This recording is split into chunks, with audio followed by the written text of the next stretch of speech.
you on your way out.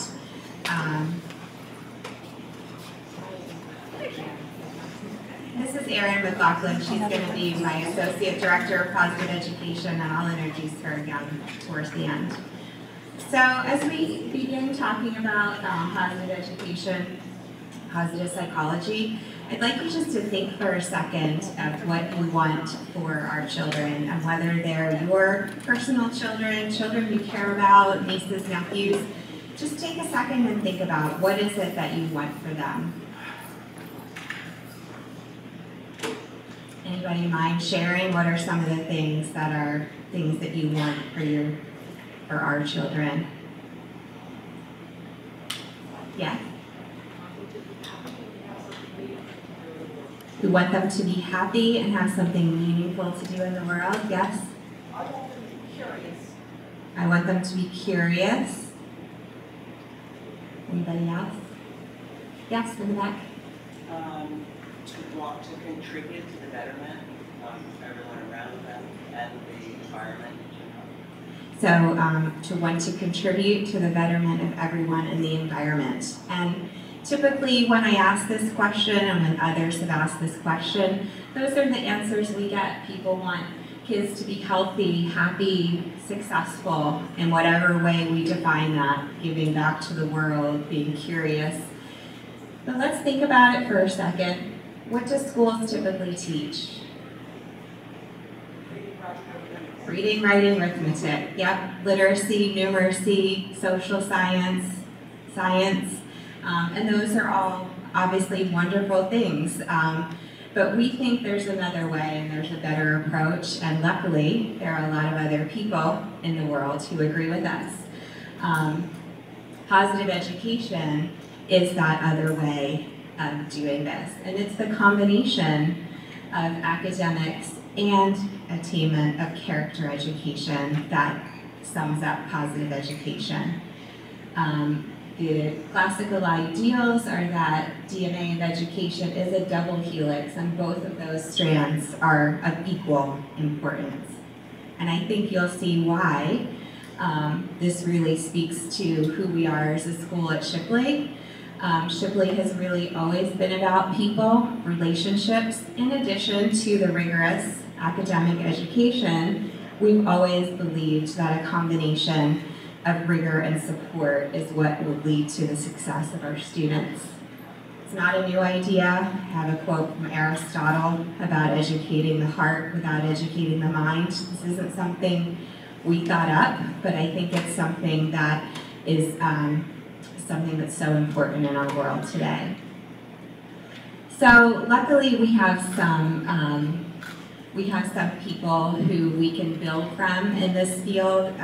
The Geelong Grammar School is a school in Australia that Erin, Sue Mannix, and I had the pleasure to visit in Australia and attend a Positive Education Schools Association conference. And their assistant director of their Positive Ed Institute describes positive education as the science of education at its best. And I think that's really what we are all looking for, and I want to just play you a short, about 2-3 minute video on their explanation of positive education, because they're about 10 years into this journey, and they have a really great way of explaining. So let me just start that video.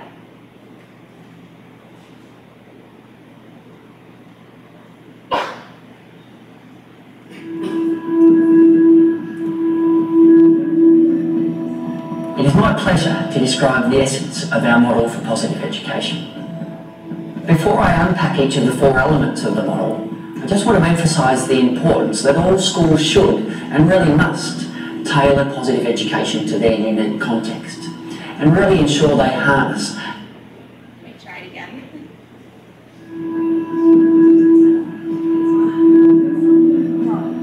It is my pleasure to describe the essence of our model for positive education.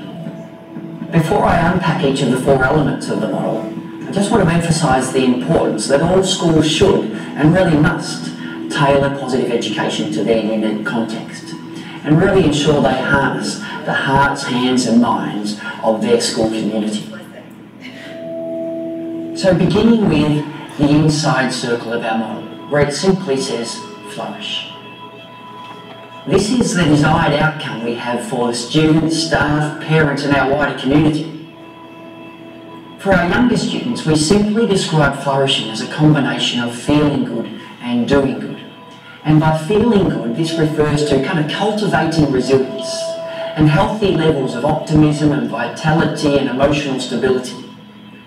Whereas doing good refers to caring for others, nurturing positive relationships, and using one's skills and knowledge to contribute to society.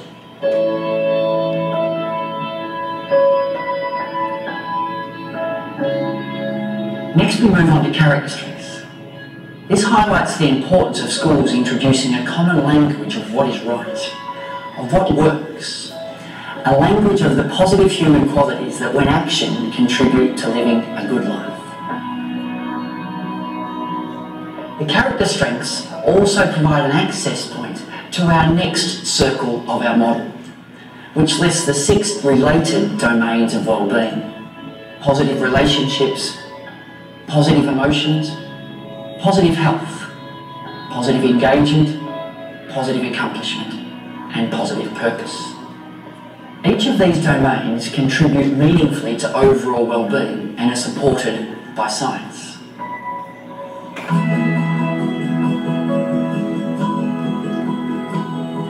Finally, as we move to the outside circle, are the repeated phrases learn, live, teach and embed.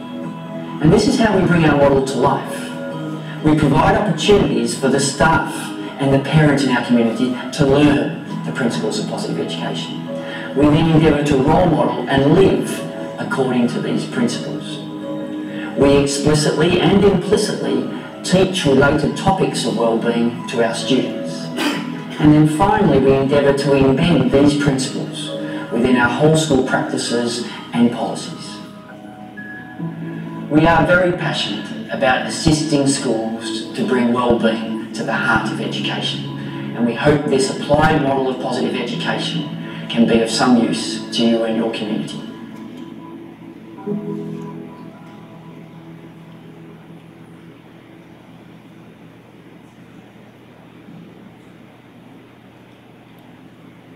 Marla, when did your due date again? Monday. Jeez, I don't have it here. She's wickedly funny. And I caught this toe. No. I'm good. Sorry about that.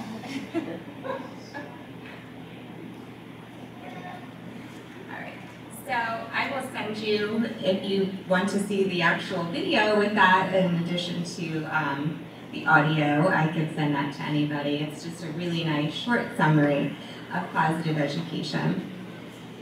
So if you recall Shipley's strategic plan and our first goal, which is educational excellence, the school decided to really advance our position as a recognized leader in social, emotional, and ethical development so that each of our students continues to be uniquely prepared for success in college and in life.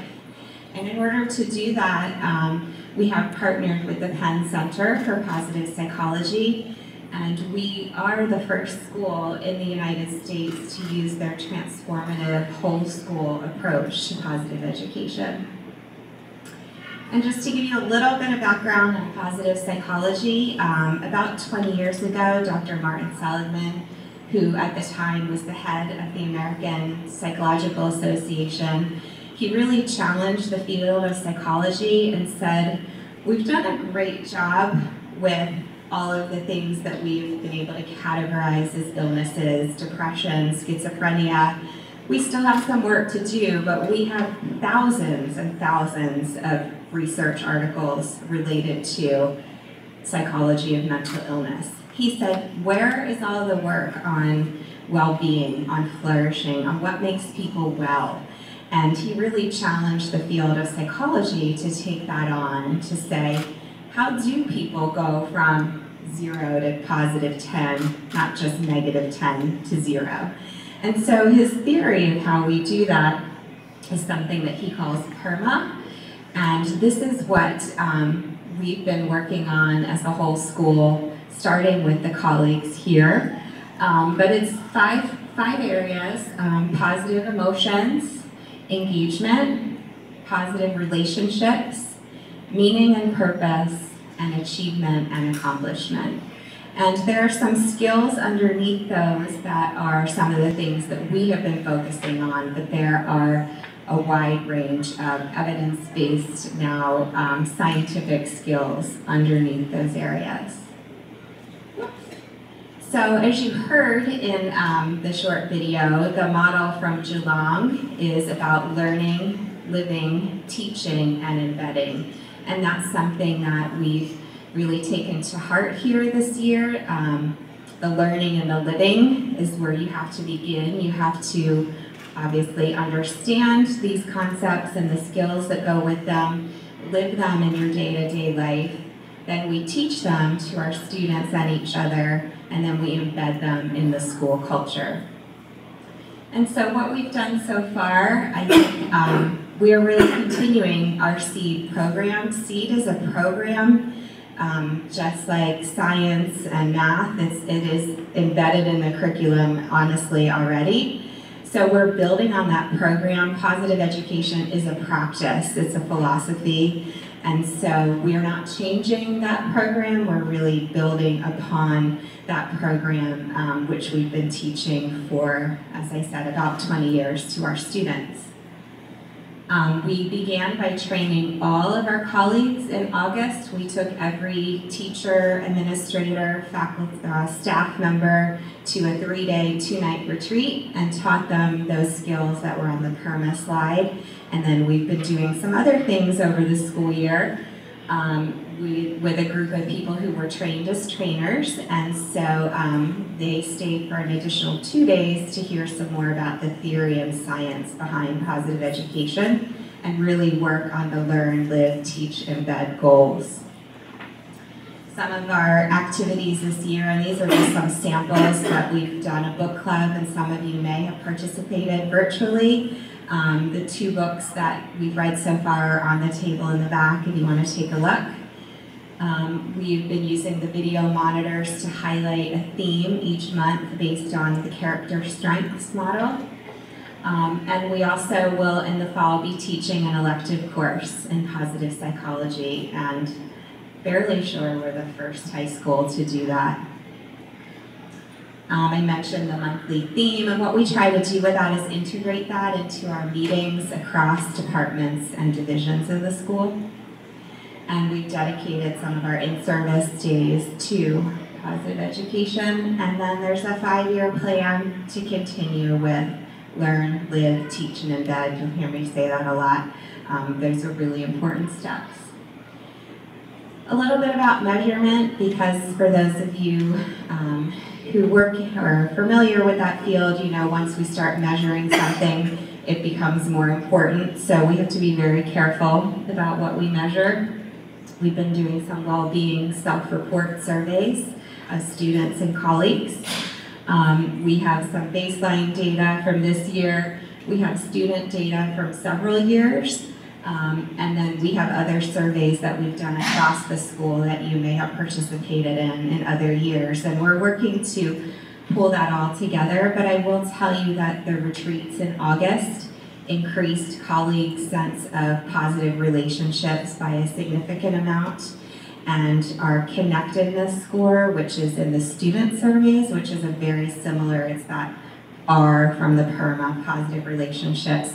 That is our strongest score amongst our students. So we know we have some work to do, but I do feel really strongly that the connectedness and the relationships, it is at the core of Shipley, and I think we've seen already some improvements in those areas. We'll always look at academic performance as well. And you know, looking at GPA, standardized test scores, will be part of how all of the data will be correlated. So I want to invite, I invited 4th, 5th graders. They've been working on one of the skills in positive education that's called active constructive responding. And these 4 students have done such an excellent job in showing this to other constituents in the school that I thought you might enjoy hearing from them. So I have Izzy, Ellie, Riley, and Jacob. And if you guys want to come ahead up, we're ready for you. I'm going to move this mic down for you.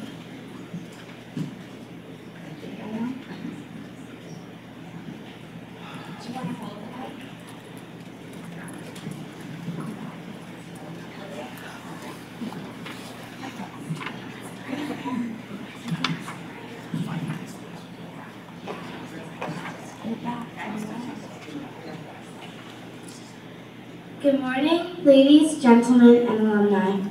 My name is Ellie Aronstam, and together with 3 other 5th grade students, we are here to explain an important aspect of our positive education. It is the concept of active constructive responses, or ACR. We all know that other people matter, but how do we show others that they do matter? In our 5th grade seed class, we have learned 2 things that are important in order to maintain a good friendship. First, how we react when friends or others are sad or hurt, and most of us know how to do that fairly well. But what we did not know is that it's just as important to react appropriately when a friend, a sibling, or a relative shares happy news. For example, there are 4 ways we could respond when a neighbor says, "I'm so happy. I'm going on a long trip this summer." First is active constructive. You're happy for your neighbor. You make eye contact and express genuine interest. You ask questions to find out more about the trip. You provide enthusiastic support. And number 2 is active destructive. You actively squash the event. You point out all the problems and you deflate the good news. Like, do you know how dangerous it is to travel nowadays? And what about those terrorist attacks around the world? Number 3 is passive constructive. You have low energy and provide quiet, understated support, and the conversation stalls. And the last one is passive destructive. You ignore what the speaker has to say. You focus on yourself and your news. In other words, you steal the conversation. I'm sure that you must, by now, realize that the best response is the active constructive response, or ACR.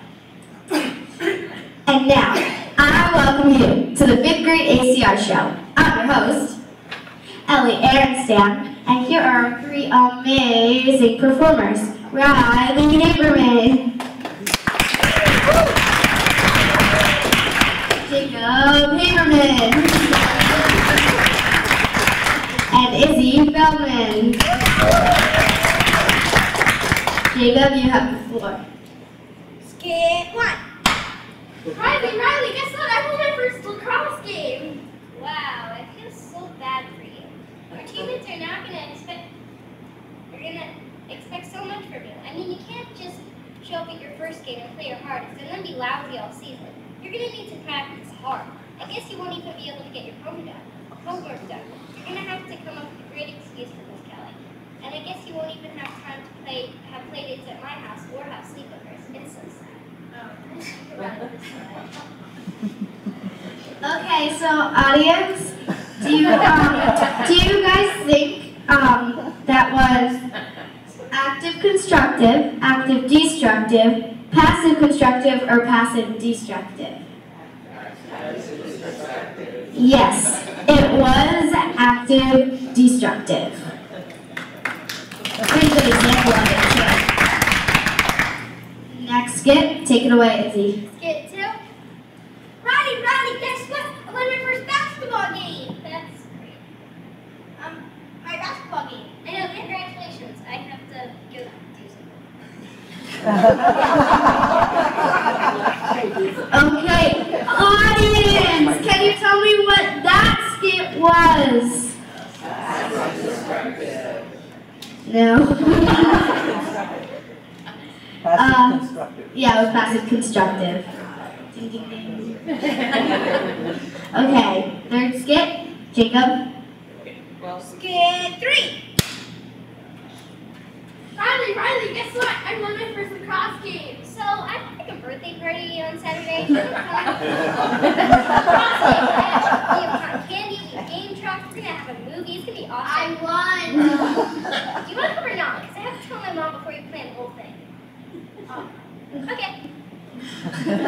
Okay. What do you guys think that was?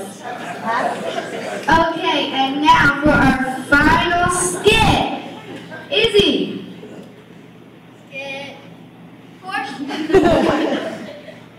Ronnie, guess what? We got our first basketball game. Oh my God, I'm so proud of you. I wish I could have been there. Oh, it's fine. My mom took a bunch of photos and videos. Cool, how'd you feel when you won it? I felt amazing.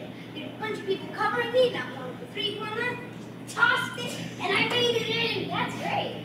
If you come over to my house, we can play, and I can show you some pointers. Okay, let's go. Yeah! That was obviously, in my opinion, the best response. Can you guys tell me what kind of response that was? Yes, it was active constructive. I hope you noticed how joyous this last skit was. Friendships do get a lot better when you use ACR. Riley actually made Jacob feel appreciated. In 5th grade, we are trying to use active constructive responses as much as possible. We hope you will too. Thank you.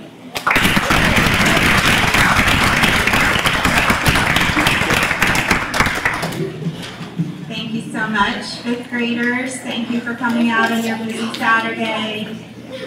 And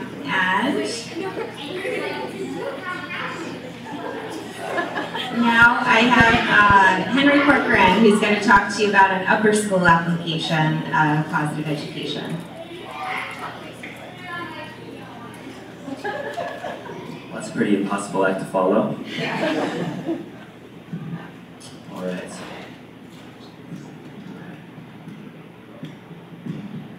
That's better. All right. So I'm Henry Corcoran. I'm a senior this year, and I'm going to talk about mindfulness meditation. So in 10th grade SEED, the theme is awareness, health, and wellness. And the first 2 months are spent learning about and practicing mindfulness meditation. Mindfulness is the practice of being aware and conscious in the present moment without worrying about the past or being anxious about the future. Our teacher introduced numerous ways to practice being present in the moment, including moving, drawing, eating, and listening in mindful ways. The class is structured to introduce many different ways of practicing mindfulness so that the students can find their own way of returning to the present moment and managing the demands of our time. Meditation is one such way, and is an exceptional tool for alleviating stress and anxiety, something that students experience an overwhelming amount of. Meditation does not necessarily require the traditional eyes closed, cross-legged position, or even a significant amount of time. The class teaches us that meditation is just the act of being present in the moment and aware of your surroundings, thoughts, and feelings. Simply taking 5 minutes out of your day to stop what you're doing, relax, sit down, and maybe close your eyes to be mindful of yourself and your feelings is a great way to de-stress. The class also encouraged introspection and a deeper understanding of one's values, feelings, and personal goals through mindfulness exercises. I love how mindfulness can make seemingly important and scary things more manageable. Gloomy exams, projects, or application deadlines can be daunting and can cause students to go into a panic over the amount of work and pressure they require. But mindful thinking puts it into perspective and helps students approach these sorts of things calmly and carefully. As a senior who's arrived at the end of my last year in high school and is now hurtling towards my last summer vacation, my collegiate career in New York City, and the beginning of the rest of my life, being in the present can be tricky. I've been practicing mindfulness since middle school, and now I need it more than ever. I put aside 10 minutes every day to sit down alone and meditate. I immerse myself in the moment and acknowledge myself and my feelings so I can be as present as possible. Mindfulness is a fantastic practice for anyone who needs a way to be present and deal with their stress. And Shipley's program is an excellent way to introduce students to this wonderful concept. Yeah, thank you.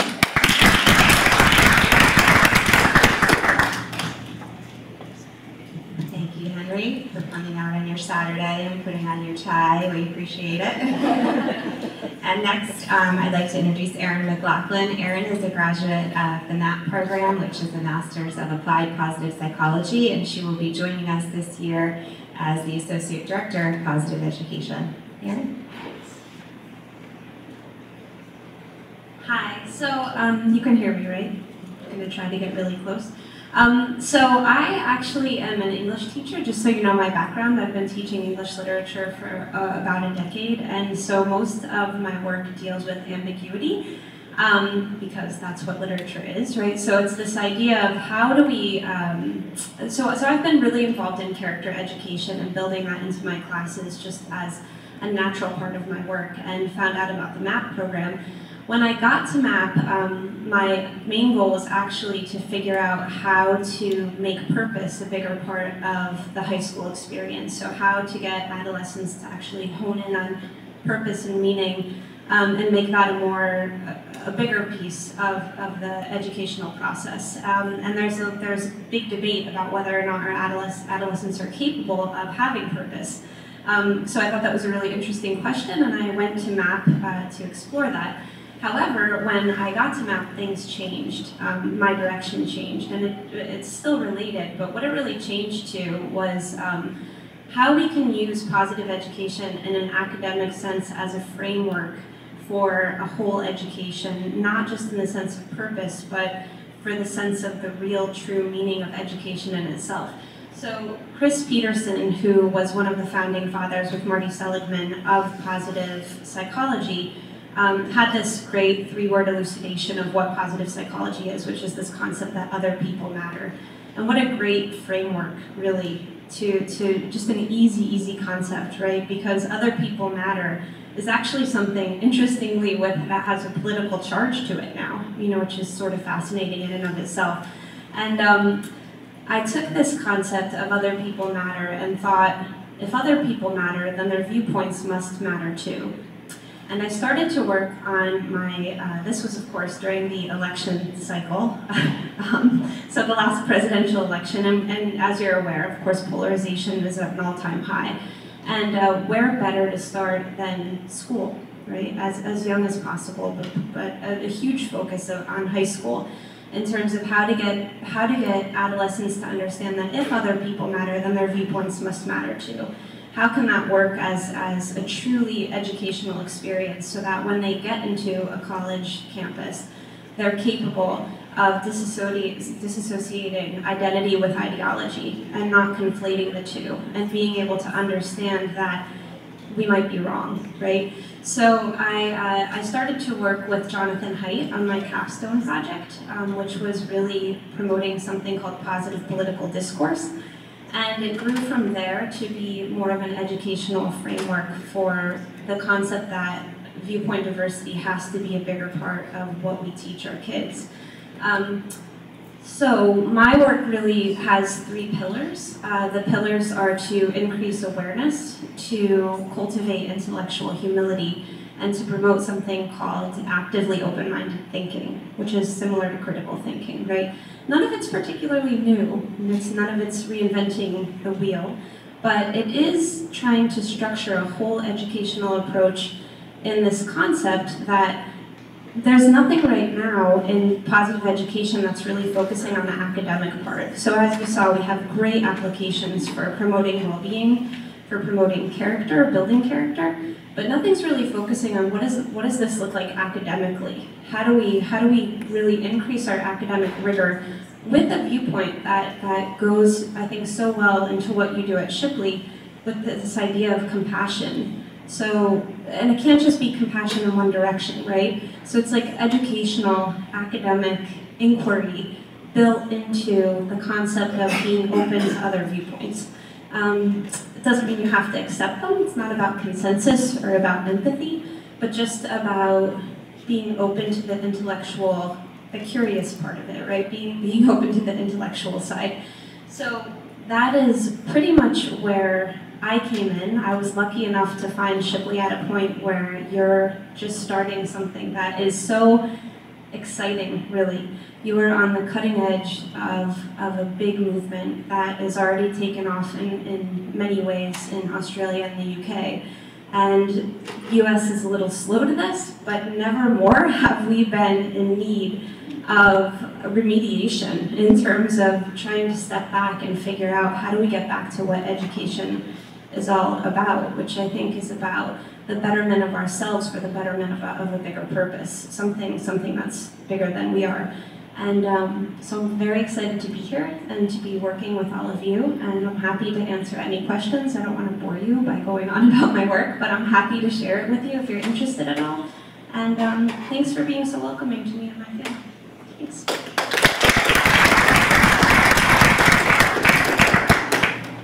So that's the end of our presentation. presentation. I wanted to make sure we had lots of time for questions and to answer those for you. We can answer them formally, or if people need to go to some other things, we'll be around to talk somewhere with anyone who wants to stay. Please take a handout from the back. My card is in the back. There are pens with, like I mentioned at the beginning, positive education, reminders about other people matter, and using active constructive responses. If you click them, the messages change. We just thought they'd be nice reminders, so please take some of those, and if anyone has any questions, I'll take some now, or we can hang around and take them personally. Thank you so much for coming. Enjoy the alumni weekend, enjoy the festivities, and connecting with the people you care about. Thanks. Any questions for the whole group? Or yes, in the back. I missed the first part. Okay. But so are there trainings for the specifically for the faculty? Did you cover anything like that? We did. We actually trained all colleagues in the basic skills of positive psychology, and by that, that's faculty, staff, and administration. So we did a 3-day, 2-night retreat at the Shawnee Institute out in the Poconos. Okay. It was amazing. Sorry for the repetition. No, that's okay. It's a good reason to come to class on time. That's okay. We won't have. Yes, in the back. Is the focus of the program here in the upper school? Because I'm very interested in what happens from the very beginning. Is there something tailored for a pre-K? Absolutely. This is, so the SEED program is a pre-K to 12 program. They meet once. We have a 7-day rotating schedule, but the students meet once every 7 days in the SEED class. But the training that we did for colleagues included everybody, pre-K to 12, maintenance, secretaries, administration, everybody did the training in the basics. But the course for the students is a pre-K to 12 curriculum. Steve? Yeah, yes, and in fact, on some levels, the lower schools further ahead in that integrating these things into the curriculum is an easier thing to do at that level, because as you know, if you teach at that level, that's what it's about. And the work that's coming on, and you may want to, one of you may want to say something about this over the next year or two, is a greater emphasis that happens everywhere on campus and in all courses and all of those things. Yeah, so what Steve mentioned is that lower school, there has been probably a lot more work just naturally amongst the teachers related to SEED and positive education. But moving forward to next year, we're having a curriculum, I think it's called a symposium, but the content area, pre-K to 12 directors and some other faculty are coming together to really work on how we do more of the integration, as Erin was talking about, and using some of her work and other learnings in positive psychology, diversity, and also technology, and really trying to integrate these things we are doing somewhat separately into the curriculum within the subject areas that upper school teachers teach. Sharron, you might take 1 minute and talk about, for example, the attributes that we're focused on this year, that we'll be focused on in terms of having people developing. Sure. Actually, I'll click back to them. It's probably easier. So within the concept of PERMA, we worked on mindfulness, gratitude, and optimism. Under positive emotions, we worked under character strengths, the active constructive responding, which you saw so nicely demonstrated, intrinsic motivation, as well as growth mindset and SMART goals. So those were kind of the basics. There are many, many more skills and ideals that we are working towards, but those were the ones that we trained all of our colleagues in. The student program is already more expansive than that, but it's something that, because we've been doing that for a lot longer, we also have a lot more time with the students because we get them once every 7 days. It's a little harder to get adults together, so we're working on it. I think you had a question, yeah. So, what are the metrics that you're using? Have they changed, and what's your control? So We won't have a true scientific study because we won't have a control group because we're not going to assign a group of kids to not get this program. And we've also been doing this, we've been doing SEED in some form since I started in 1995. So we will have data. The metrics we're using are well-being questionnaire self-report, which I can give you the names if you're interested, but there's adult and adolescent versions. We've surveyed every 6th through 12th grader, and every colleague has done that twice this year. Every student does it once per year. We also look at metrics of anxiety and depression in our students, and then we also use the academic measures. So right now we have some, like I mentioned, some basic findings right now that our connectedness is the highest score amongst our students, which again, I think we're proud of that and expected that. And then among our colleagues, relationships really improved a lot as part of our training, but we're really in the early stages. So what we have now, I would say, is very baseline data, but we won't have control and true experimental design. But are you comparing to other schools or peer organizations that aren't doing this? So we can. They would have to give some of the same surveys, so we have to think about how to engage schools in looking at something that they're not teaching. So it would be, we can look at some of the, so what we did look at, I will say, is the self-report that we use was normed across the country. So when I talk about our connectedness being higher, it's across the national norm.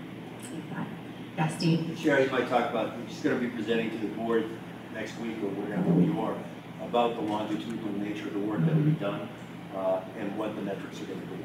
So it's a good, not surprised you asked the question. Really cool. Thank you. Yeah, in the back. Well, I'm curious what the SEED classes are like every 7 days. How many students meet in a class, and is there sort of a regular structure, or does it vary? Or? Yep. So the SEED classes in the lower school from pre-K to 4, one teacher teaches all of them, and she also teaches library. And that's really purposeful because much of the lower school curriculum is centered around reading literature and how other people feel, and having the kids become aware of themselves, of others, of being mindful, of being optimistic, and having gratitude through stories. So they use a lot of that as kind of the opening. So I would say lower school, they go by classes of between 12 and 15, and I would say that's probably the average size throughout the school.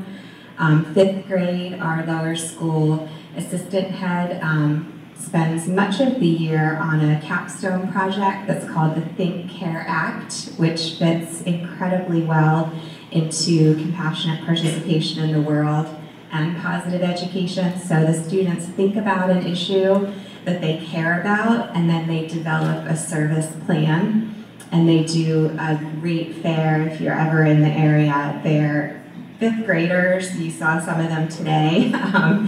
They are so confident, and so it's such a perfect age to get involved. And so they talk about projects that range from, I know this year, collecting tennis balls and refurbishing or recycling them, to calling their grandfather who has Parkinson's so he'd have practice speaking on the phone. I mean, they're really wide-ranging. And then 6th to 8th grade, there's a few teachers, but it's in their rotational and it's on their schedule, which I get phone calls probably once a week from other schools about our SEED program. How do you do this? How do you make it work? Number one thing I say is put it on your schedule.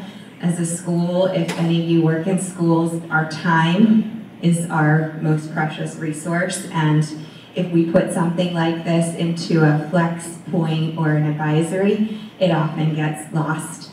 So the fact that we've made this commitment to have it on their schedules and have it be a rigorous curriculum that is taught by dedicated teachers, and that's the same 9th through 12th grade.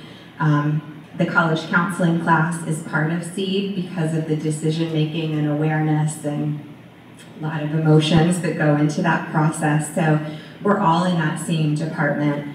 And I think, you know, again, having it on your schedule and having it have a scope and a sequence that has a rigor like all the other content areas has been really important for us moving it forward. Thanks, yes, in the blue. I have to tell a very quick story to ask the question, but when I had a dog as a teenager and the dog did something bad, you acted on the nose and, you know, yelled at it very loudly. This kind of attitude towards training other creatures has gone into dogs too. And when I got a puppy 3 years ago, you couldn't ever think about hitting it on the nose. The only disciplinary thing you could do was get a water bottle and squirt it. That was okay. And my question is essentially, what's your water bottle? You're dealing with kids who are adolescents, who are sometimes going to be jerks, who are sometimes going to be bullies. What tools do you have, what water bottles do you have to stop them and make them see what they're doing? And what tools do you give the kids to stop them? I have to tell the dean of students about the water bottle metaphor. You know, it's interesting. I think how we embed this into our discipline policy and procedures is something that's part of that embedding process. So I would say, you know, we're very fortunate that our students are pretty well behaved for the most part. They are engaged, interested students. I think but bullies happen everywhere. Yeah. Well, yeah, kids are mean everywhere, definitely. And I think the approach we take is really talking to them and thinking, you know, as Erin talked about, other people matter and their viewpoints matter. And I think the approach that Steve models for us and for our division heads and the people who work on discipline in each division is figuring out what's happening for that student, because we know that if you're hurting somebody else, you're probably hurting yourself somewhere. So we try to figure out their story and understand it. And there's absolutely certain behaviors that are not acceptable, and there are disciplinary consequences, you know, that we still, I don't know, blue slips were around for some of you, but there are still, you know, detentions and suspensions, and there are still those typical punishments or consequences. But I do think we make a really concerted effort to understand all of our students and their stories, where they're coming from, and what's behind whatever it is that's happening for them. Steve, go ahead. I mean, there's always going to be discipline in schools. So one of the things that I think is different is as those consequences happen, is having students think about what they represent and how it might impact behavior forthcoming. To really put everything into perspective, that's a fundamental part as they reflect on what's happened, and as we work with them to try to say, okay, what are the implications and what behavioral changes should we see? And by the way, you know, that behavior can't happen again. Because if it does, you lose the opportunity to be here, or whatever it will be. It's important. I just want to add, if this interests you at all, that I do think that one of the commitments of positive education is to really pay attention to the science behind, you know, different measures. And I think it's really, really important to note that things like detention, which I just proctored detention twice this week in my current job, every study after study shows that it has essentially no effect on remediating behavior. So I think there is some good sense in taking a look at punitive measures that have been long honored and not very effective, and figuring out a better way. And I think we can do that, and I think it has a lot to do actually with integrating something like that into this concept of purpose and meaning, right? I mean, detention is ineffectual. Schools still use it, because frankly, I don't know that anyone's found a better way, but I think we can. And I think we can commit ourselves to that. I'd be happy to give you a water bottle. Thank you. I will. I would be thrilled to use it. I don't know what happened to me, but it sounds exciting. Do me a favor, make it a big one. So I think we're just about out of time, and I want to make sure you get to wherever you're headed. So thank you so much for coming. Please take some handouts, some pens, my card, take a look at the books, and thank you so much. Enjoy the rest of your day. Lots of comments for everybody who's interested. It's a water bottle.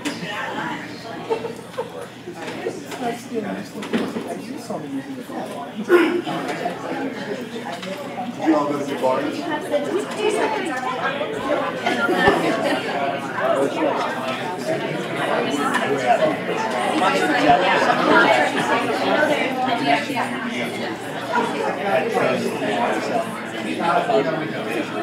Doesn't make some science can be the way that is very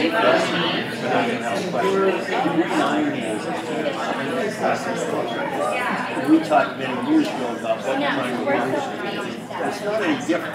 It's just what this does is emphasize for them that that's and for all of our colleagues. And so within the realm of an upper school, what we hope is having we as educators understand first that our own well-being is going to help us do our job. That's at the right. And then it allows us to better understand their issues and how we can meet them to do the very things that we're asking.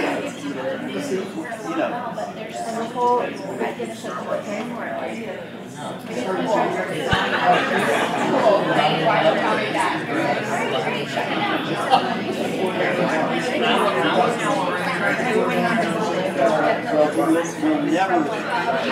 We'll never be all, I mean, no matter how well you do these things, we can always one place to think about it. You have a chance to make it positive. But it's sort of, but a little good language and methods in the culture. I really understand those people who talk about positive psychology, they think that means you're always going to be afterward. That's not what that means, right? It's about the process. Yeah, but I have to go back and get my directions from my house. Thank you.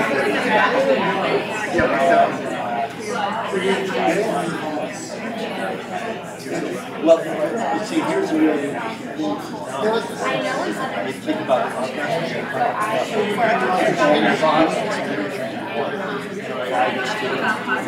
realize it's a discussion on different levels. Particularly if you're going to need to put into context what is happening in the real world versus road when the police are I mean, it just opens up a whole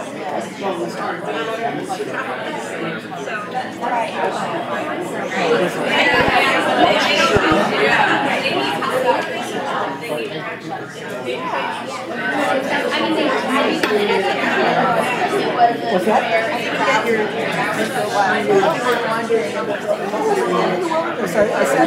I turned the car and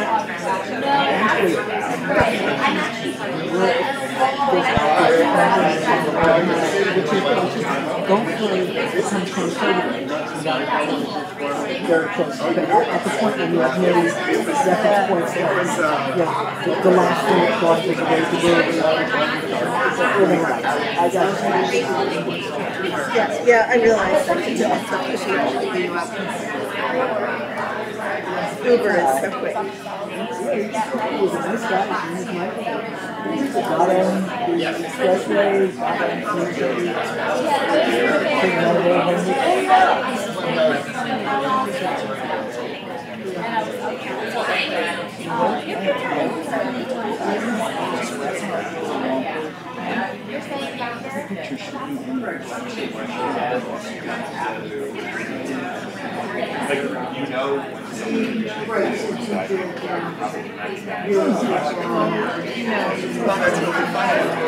Oh, sorry.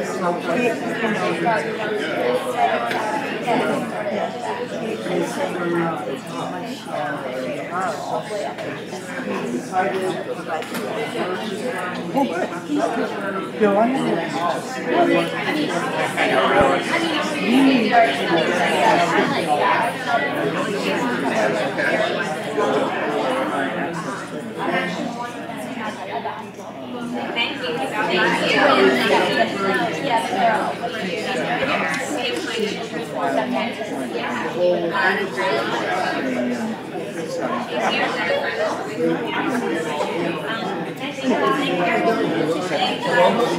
Still great shoes. Yet another day. Now, do you have any red and blue? I wish.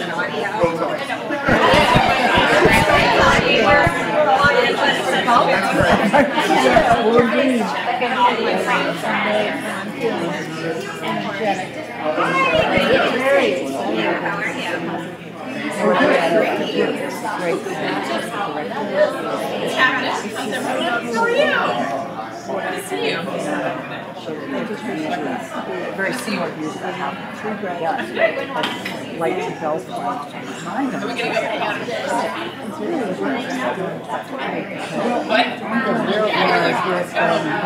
this year. Yeah. And all of a sudden I turn around and there it is. Good. Okay, well, you need to understand. But are you going to come back to the gray box? Speaking of lunch, yes, I realized Ron said that I hadn't done it. I didn't print out directions to my house. Do I need to check the back and the back? Don't people know how to use Google Maps? I sure address. It's so easy to do. I mean, if you go to Diana's, instead of turning, no, you don't take her away to Diana. If Diana had what's used the address? 711 Penstone Road. I'll just put it in now.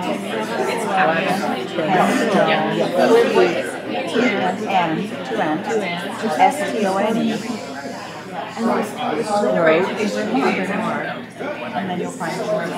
And it will take us 5 minutes. Yeah, exactly. Does anybody want to market with me to pick up all the stuff? Sure, absolutely, I'll help you. Okay, perfect. Just I'll be back in person. No, what we're going to do. Exactly.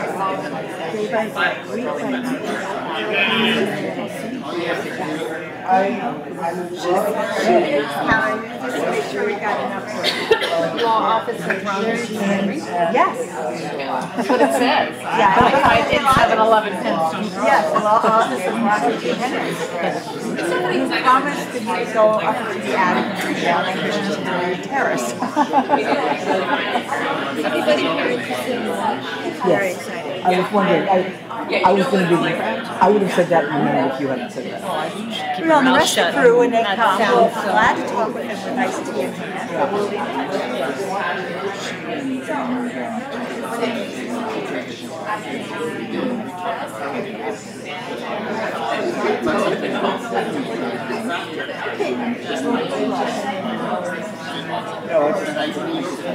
Yeah, right here.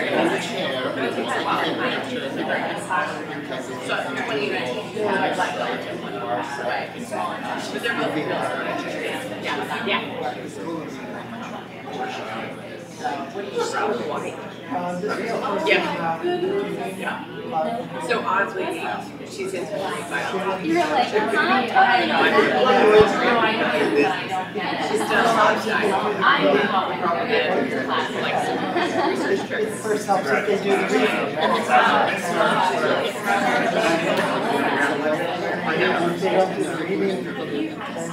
I'm not sure that's hard, but I know they've had flooding in Apple. I'm not sure she's going to go there. And we all know that it's Yeah, they were. We've gone through undergrad and our interest. Hello. This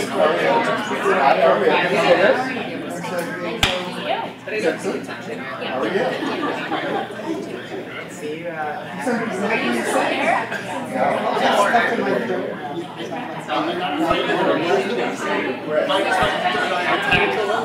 So where do you live?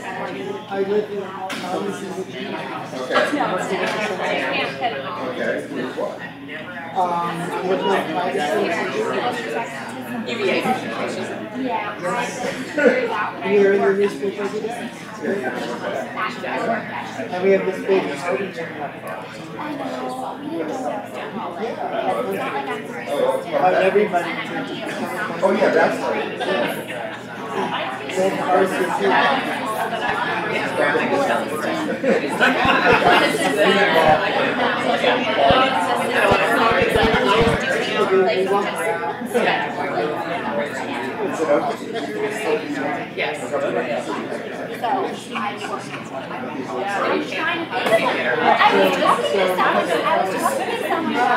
So the Bureau has the open position, 5,000. And then currently, so we doesn't have the reduction. We are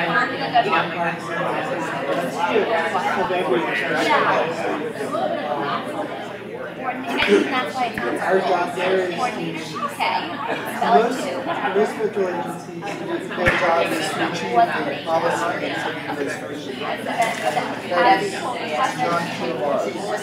Our job is to count everybody and give consensus. Because the mission statement is to count everybody once and then the argument. Thank you. Well, we've had a question about citizenship on surveys. And you're going to go and press the break for a little bit? Yes, absolutely. Right now. Okay. Do that right now. All right. Okay. One of them is been on by the Secretary of Commerce. Oh, yeah. She was like, I heard it. And we have directed all comments on this question to the Public Affairs Office of the Department of Commerce. Our Public Affairs Office is not answering any questions. It wasn't, because that's only the good news. We were just having a conversation, which positive education is also about authentic self. I think they're scaring people. With change and everything. Alright, well, I have to go relieve the ECT proctor so we can have lunch. We have so much data on where people are with the census. Yeah, that's awesome. We could do the census without asking anything. We can't legally do that, but other countries do. So France does that. They do what's called an administrative record census, and they only survey a few hard-to-get, so they only survey a few hard-to-get-to populations. But we don't. Okay, so I'll text you when I'm coming back, but let me know. So I think we're going to do the time, and then we're doing the 2:45. We're going to go to the exhibition, to the squash exhibition. So 2:45, yeah. So if we wanted to, potentially. I'll let you know. Right. So you really need to have people who are off the grid, who were not born in hospitals. They're not legally coming to the country, who have never had a credit card. Oh, yeah. Those people they are hard to count. But we also have to do a count of all the houses. So we know that there's somebody living in Unit 5B, there's lots of people there, we can count them. Did she It's a beautiful place. I'm available. Close to such a pretty city. How is he? Is he doing better? Well, is he still actually? Well, he's always no, but he got much worse about 15 years ago.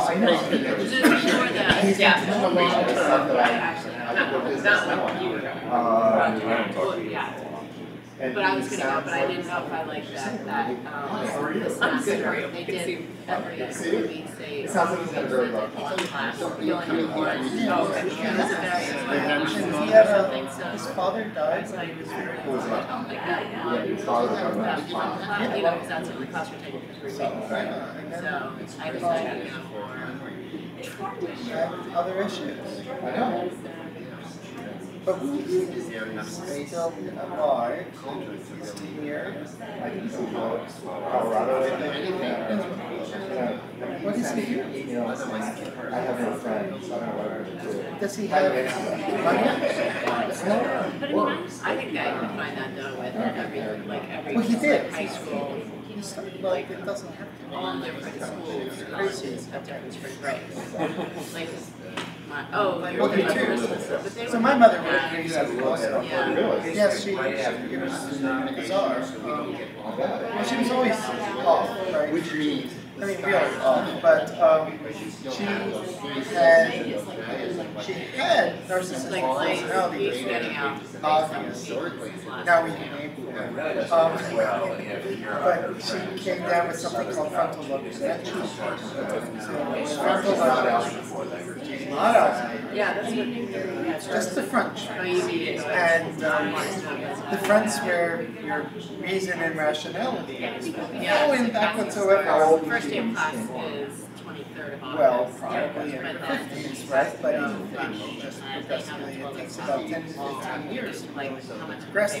Well, it was almost certainly the reason for the divorce. It was the reason she spent money on like, I mean, my father had a law partner who also had this. Doors are be open, which is nice because so you don't have to like president has this, you know, it takes so long to actually so they can all present.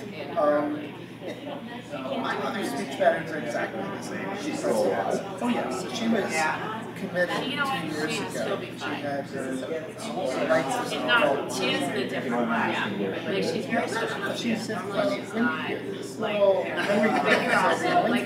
driving me crazy because everybody else there has Alzheimer's, right? But yeah, she has to be locked in. Take care of herself. Can I give you a hug? I know There's a lot of stress. Yeah. Well, you know, my daughter's not a hugger. She's not a catcher. Like, what was my she was also paranoid, so she let herself get her. And eventually the state is on the guardian. So it's actually on the guardian, which because that's going to be interesting. She's just outside Philadelphia. It happened to one of the places. He didn't have to. Yeah, so it goes north on Broad Street and hit the end of the city, turn left. Which is good. I think it's great. You know, and like, I'm glad she didn't get all the way back. She's a nice facility. Yeah, not minimize it. So, one of the boys at Virginia Tech plays. Well, thank you. It sucks. It does suck. You know, it explains a lot about.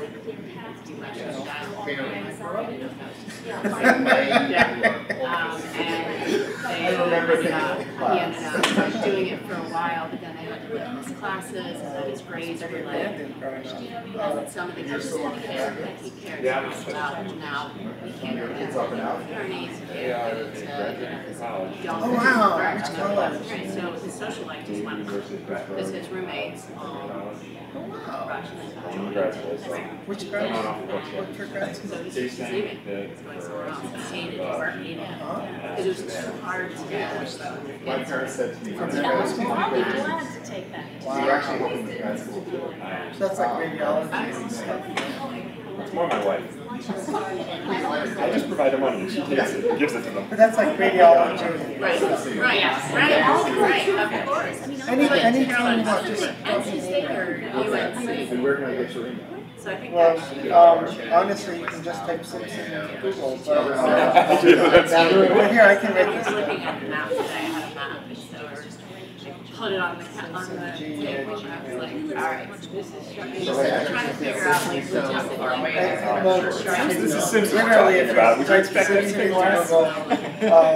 Depending on your search history, I will be the first, second, third, or fourth.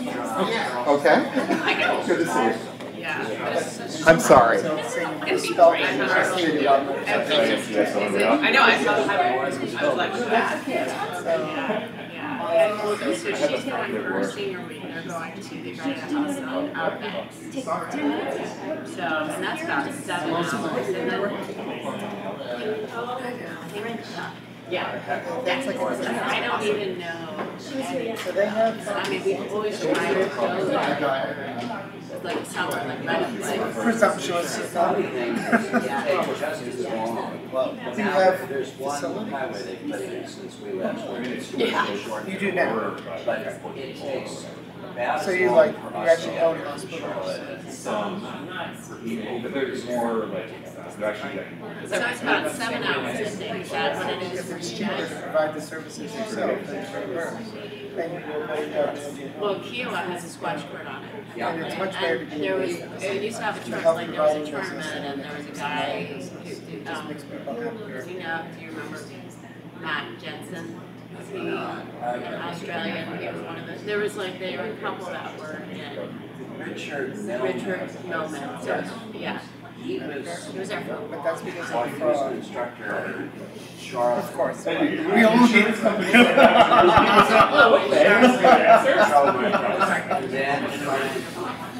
have to think about that. I'm sure that's true. Well, I've worked with Oh, right, and when you're in the, to justify. Fraud Can is you, very different from. you probably can't, being outside, you probably can't see a number. No, well, no. There's so much to do down there. You know, we've got 20 miles of bike paths that are right next to these golf courses. I've always taught to visit squash there. I got to Georgia, I got to the Oysters. We should go get food. Yeah. I think it's a good idea. What I hear No, I haven't lived in the area for 3 years. I live in Denver. Wanted to see. So my happy place is just being on the water, looking out at the ocean. It's funny you say that because I call Kiowa my happy place. I call Kiowa my happy place.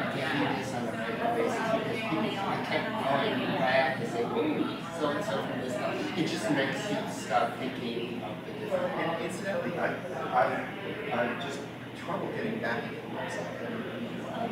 and so I sent the required thing to Rachel. No, but she said she was out of the office. Oh, you know what, for password resetting, I that's did that. automatic. It didn't work. So anyway, because I wanted to check all this stuff. Yeah. Well, But that she's particular not page you could have gone to without any. You don't have to sign in. All you had to do was type in shipley.org and just /alumni weekend and brought you right to that page. I should have done that.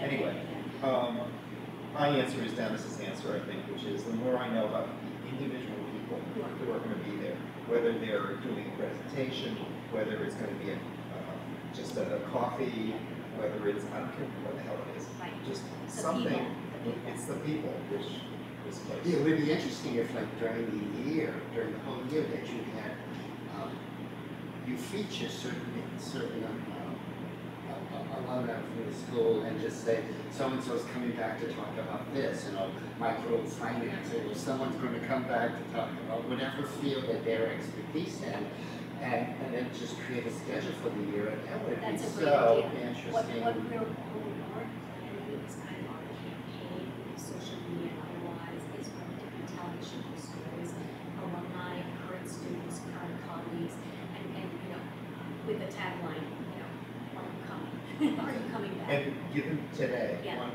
very definite suggestion is have them at different times, because I'm supposed to go to 6 parks tonight. That's impossible. That's impossible. And they're all once in Berlin, once in it's really hard, and you don't really have a chance to connect with anybody. Well, what do you think about, and I think they did this for 100, bringing all of those on campus for the 25th, where you would have the opportunity to be seated, we've got enough space now so that you would, depending on how many people we brought back, we could do a dinner in the gray box, in the gallery above the gray box. Will those all be at the same time? Maybe. Maybe. I was just Yeah, thinking, yeah. how would I solve, if I were you, how would I solve this? Yeah. And I think if it's a weekend, I might have something on different nights or different days. Like the classes of X and Y, or at this time, the classes of Z and Q are at that time. So they were taken out of the same slot. You know, 2 things at once I can deal with, but, you know, 6 is ridiculous. Although, yeah, I think there were a couple of early classes a few years ago who did their parties on Friday. But I don't think it was. Well, sometimes people say alumni weekend. Right, exactly. That is. Was there still a big cocktail thing? It was very Yes. good. Yeah, where was it? It was right in The former library. the resource room. How was the church farm thing? Oh, it was incredible. Was it? It's over the top. Tell me what This is impressed the you about it. This is their Rick Morris and Jim Yes, Keller were okay, there. yeah. It was the 100th anniversary of the school, so they rented one of the gardens for the evening. So they closed all, and there were about 250 people. We do the fountains and all They that. did the fountain thing. There was also a lot of music because their well combination. Their music is as good as Hardy's here, and it's their stellar program. So they have a choir that has been incredible. It's that good. In addition, there's now a connection with something called Evidence Institute, which is a thing in Virginia, and one of the other directors has a connection with it. And it's a thing for poor kids like Church Farm is to teach them classical music. And it starts after high school. So these were 18, 19-year-olds, and the kids we heard doing Brahms were from Cuba, the Philippines, international. You know, I mean, international, and it's all paid for by. And the church farm has a partnership with them, because those are Well, not. now we do, and this is brand new. So anyway, last night there was music by the Church Farm Choir and these Icons kids together, doing, you know, Brahms. They had a piece of music that was put together for them by some composer in Minneapolis. It was amazing. It was a small auction, but not a long auction. I think they auctioned 4 things, like, you know, things like have the choir come to your house, you know. Experiences. Yeah, and there was one, you know, trip to an island somewhere, but it wasn't the thing that I remember from here, which was in, you know, $10,000 items. That it was much more people stuff. I wonder what it would be like, for instance, to throw into the lap of subject coordinators across the division, say, what is it that your particular area group can do, and you kind of feature whatever you do as in terms of your subject area, but that would be relevant to the celebration of 125 years. We've started those conversations, yeah, because I think we can't have all of that on one weekend. No, you can't. Because we've started to integrate into our all school centers a piece on the ship history to try to make it accessible, like, you know, the February Assembly, which is in January. The kids spoke about diversity, the one before that, with gratitude, they spoke about the Shipley sisters. Yeah, so we're starting, you know, the financial model for the church farm of that, so that was we paid for that, yeah, that was like a gala. Yeah, I mean, it was, you know, there were heavy hitters who ponied up a bunch of money, and then some of us less heavy hitters who ponied up some money, and so there was a committee of about 40 people who put that together. But it was, part of me thought it was over the top because there was just so much of it. It went from, we got there at 6:30, and I left at 1. Wow. I mean, it was a long, and it was stuff. It wasn't like dancing like. No, it was music, it was stuff by the kids, it was a brief auction, it was dinner, it was cocktails.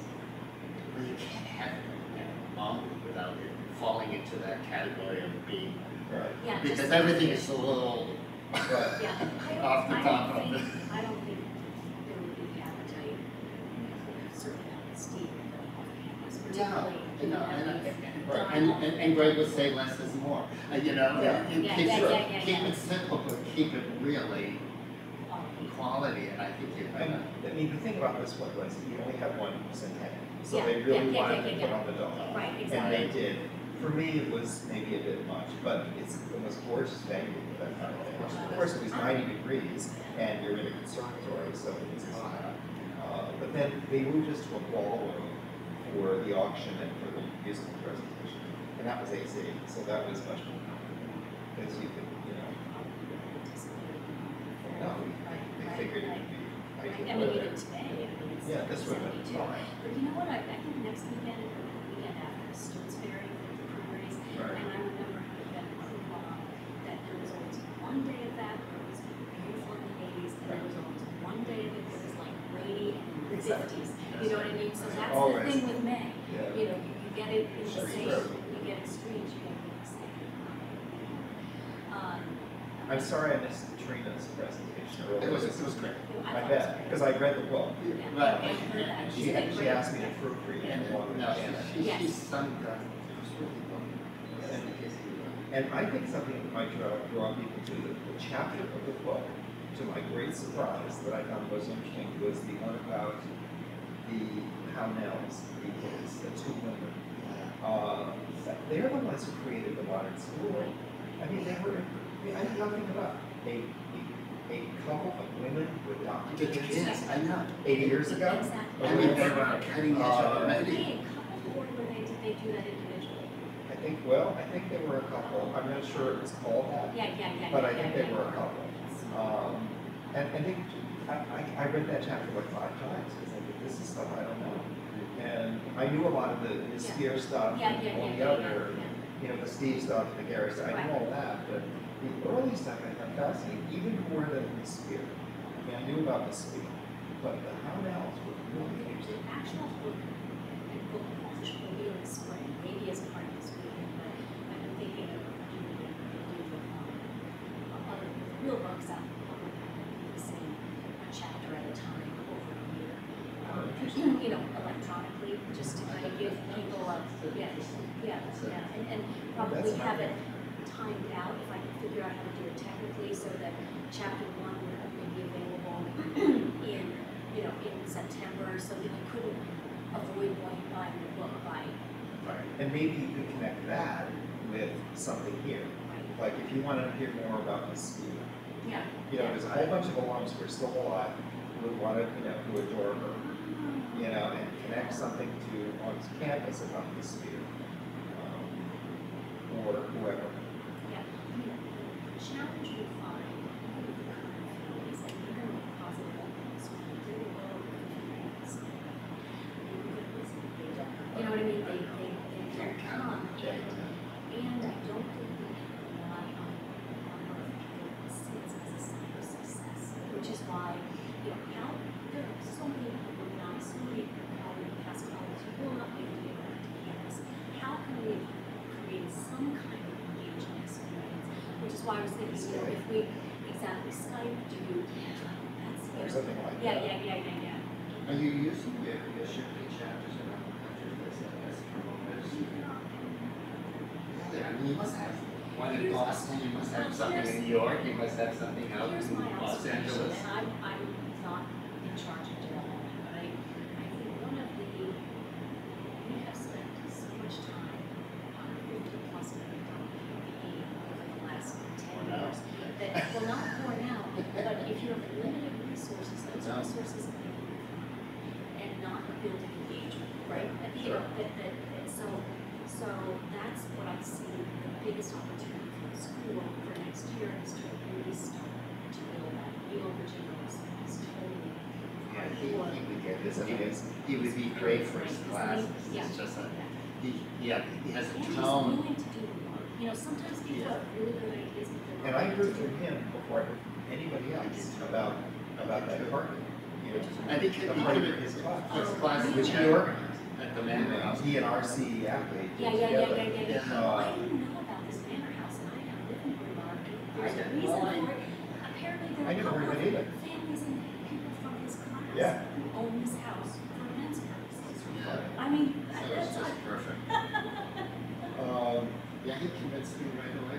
Well, exactly. So the first one is the personal one. And there's financial aid stewardship. Neil was a big financial aid kid in his here, and looked at this. You know, and he obviously is grateful, but I don't mean that in any kind of sense. No. You know, but it really changed his life. I see that every day at church hall. It's transformative. You know, I really back up a little bit because you said at the beginning in terms of this whole process of engagement and then storytelling, Yes, etc. yes. It seems to be a buzzword I'm hearing more and more in development circles, but not necessarily for fundraising, is the engaging part. How do you get people to tell their stories? And I can imagine electronically, all through the year, creating something on your website from people all over the world, wherever they are, that are willing to create, you know, a 2-minute thing about what the school means to them, but do it not in writing, do it as a visual.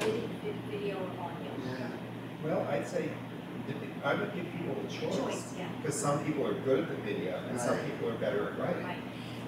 I had like a huge reunion coming up for college, and they asked us all to write 500-word things about maybe too much talking. And I was like 50, 12. And but they gave us a year and a half to do it. And they said we'd like to get them a year before the reunion. The reunion is next June. You know, the year will be one. So we had to have them in by April 30th of this year. Now, I don't know what kind of response they're going to get. There was a 1,200 guy. He's Yale. He's 1,200 years old male. And I don't know what they're going to get. But we got a lot of them for the 25th reunion. Because I've got the book, and they published them in a book. You know, and so that's one way, but I like the audio possibility too, because other video, particularly your younger class. Right, well, and we started by putting, this is my biggest challenge, at the bottom of this 125th insert, it says we're sharing stories, we'd love to hear your story, we'll be in touch with more specifics, but email me.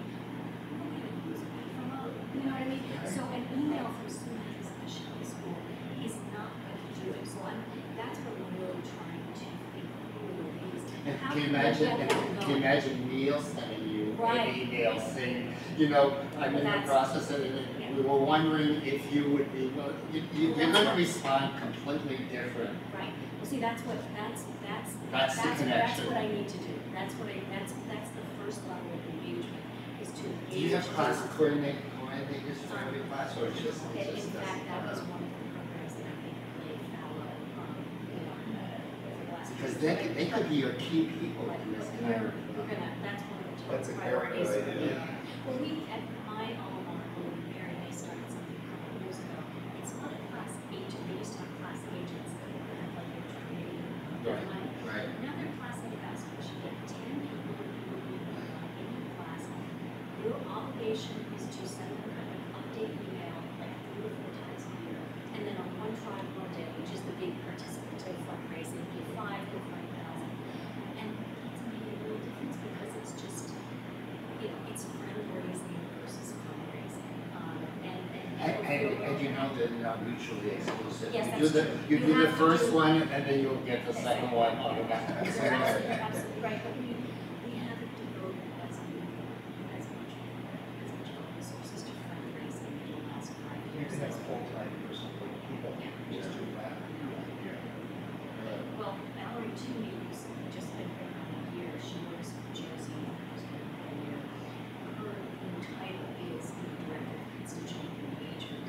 But what's interesting when we talk to people about engagement, I think it was put together a group of about 50 in February for a women community. And the problem with engagement is how do you define it for your constituency?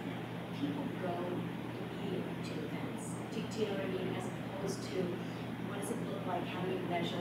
People say, well, I can be invited to this, and there's a step in between where you've got to, you know, you've got to make them receptive, right? You've got to put them in before they're going to come. And I think the combination of extended personal outreach on the 125th and Steve's last year could be, you know, I call it the petri dish, the perfect petri dish to try a bunch of stuff getting this engagement. Yeah. I think I might look at people who have shown up like today. You know, who are the people who care enough to come out, and then use them to get to, you know, as strange as Simpson article is, you know, he cares, and he's the guy who asked the question about metrics. He lives in Washington.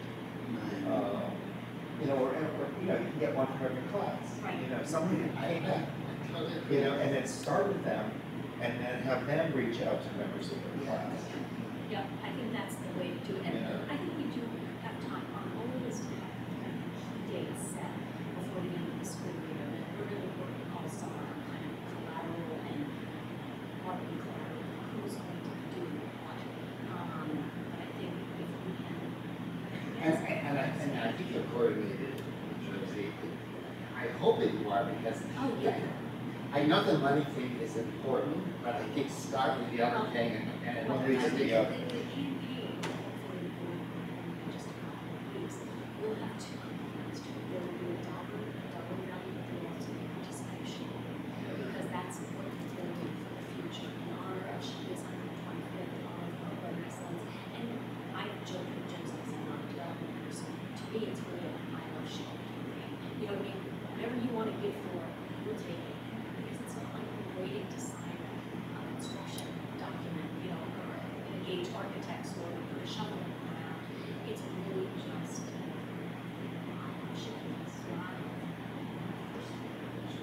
right. And money in honor of including Steve.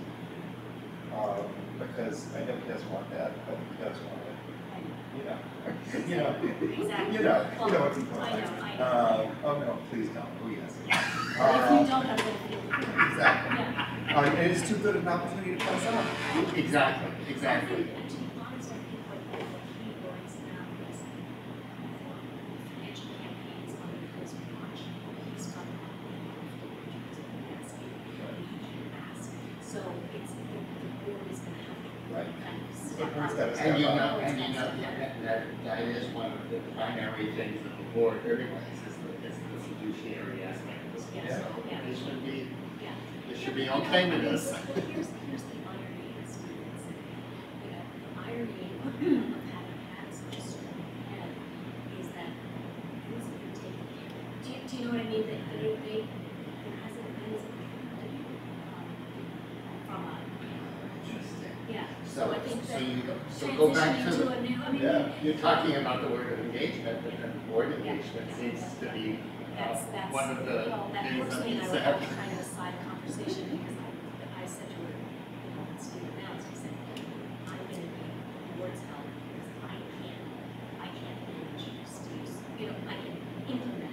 But somebody on the board is going to have to be the one that says to Steve, what is it on for you? We're going to get a portrait of you. We're going to have this dinner. You know, I can be pretty bossy. I know my limits. He's still your boss. He is still my boss, right?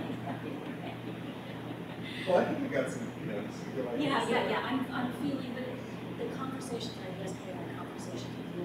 Who did you talk to yesterday? Yesterday, Dorothy, Chris Wagner, True Box, and Ralph. Okay. So it was great. Yeah. It just turned out who was available which days, and I'll ask them the same questions too. I'm hoping I could count on you for ongoing place and to Sharron and to Sharron as well as we Do that.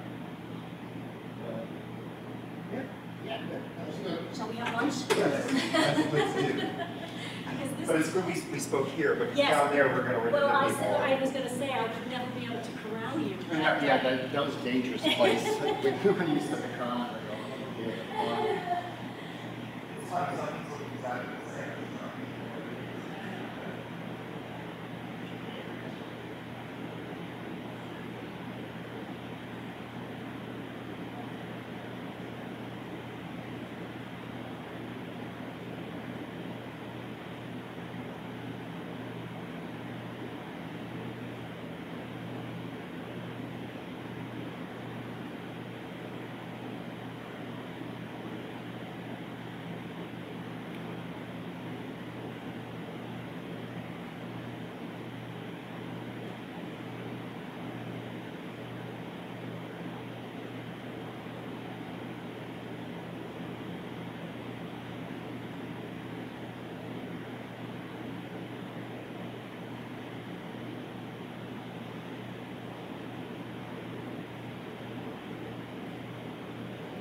I just got here. Okay. Oh, did you? Yeah, the lights came on and everything. I'm like, I saw that, so I figured it was okay. Frank just texted me, so Nice to see you. nice to see you too. Of course.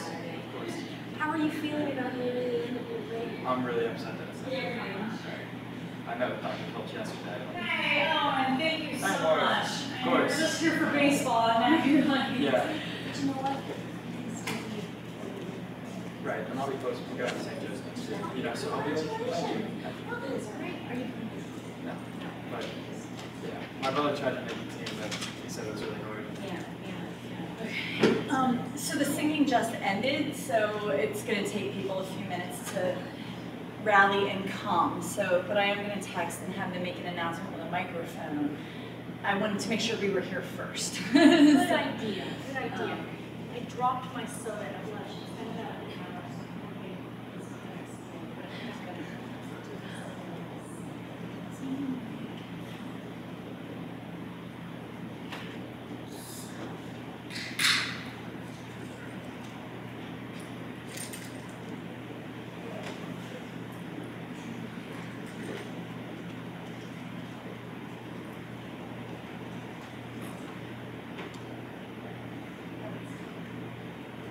Wait, who else in your grades go? Ellie and Ellie, Oh Frank. yeah, Frank texted me, so. So, all right, I just texted for an announcement to be made on a microphone in a few minutes. I know at least one of the alums that wanted to come join the singers like at the end for the alumni group. So it'll take her a little time to get over. We actually had last night for dinner, we had 4 members of the class of 1943 come to dinner. It's their 75th reunion here, which was really cool. Okay, so here's the funniest story about this. I don't think I told you. Laura saw them last night. One of them's in a wheelchair, one of them has a walker. So they're like 92 or whatever. One of them pulled out her smartphone at the end of the night, called an Uber, couldn't even get into the Uber to go wherever they're going. And the one in the wheelchair says, "Sir, please make sure that gets in the trunk." So she's still lost in the getting in an Uber. I just thought that was pretty darn impressive. Hello. Hi. Hey. Sorry. No, it's okay. The alumni are going to be a few minutes late themselves because the activities on the quad went a little like late kind of thing. Thank you. So, take a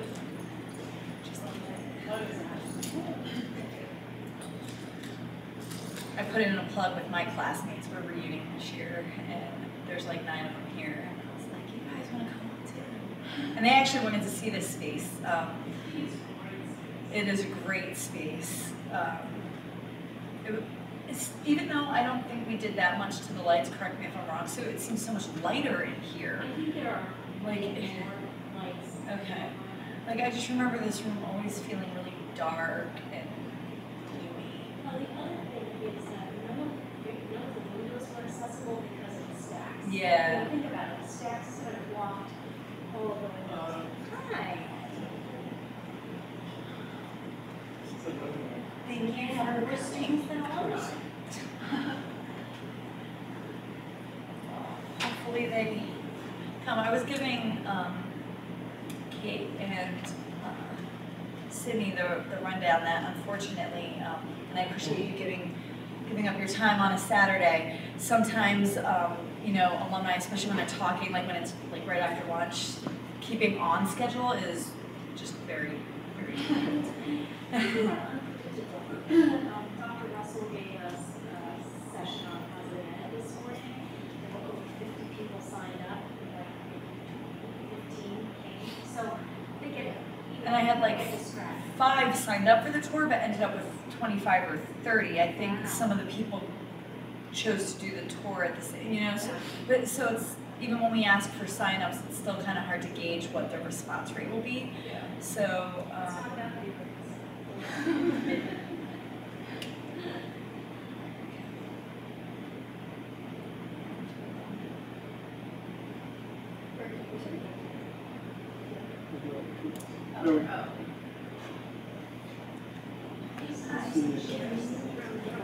Can you, go into the building and make them I think you guys are terrific. Thank you for doing such a good job. I have not heard anything they know. I told them if no one comes, it's not about them. No, it's definitely not about you. No, they're having a great time this weekend. They've had a lot of fun. But it is hurting cats a little bit. Alright, well, Mary Ellen, I heard your voice going. I just thought I was like fine. There was like yeah. There's some really easy. Yeah. Change it off. I feel like it was like an hour. Yeah. I feel like I'm gonna cry for 2. I think we'll take one. Just one more. Wait, how many times are you taking this? I'm taking a subject test. This is my third. I have to take a 4th credit to do all this things. Are you saying do well? I need to get above the 700 on match. Let's do above the 7.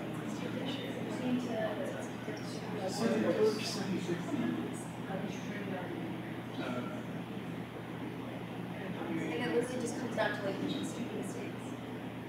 You never know. I don't get how kids get hurt so much. Oh, yeah. It's such a waste of time. It doesn't actually show you. I hope that's it.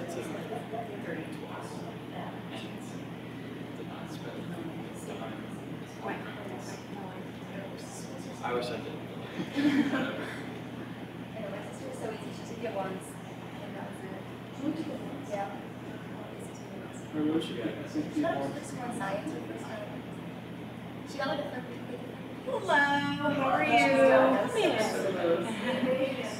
Good. So, can I have you guys maybe sit in those seats facing the audience, and then we'll move up to the front so that oh, and here comes some more. See, they're taking different routes. Hey! Yes. Hey!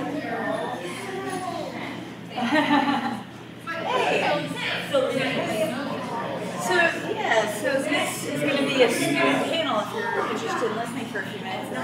Students talking about what the students are going to talk to us and do a presentation. Where are we going?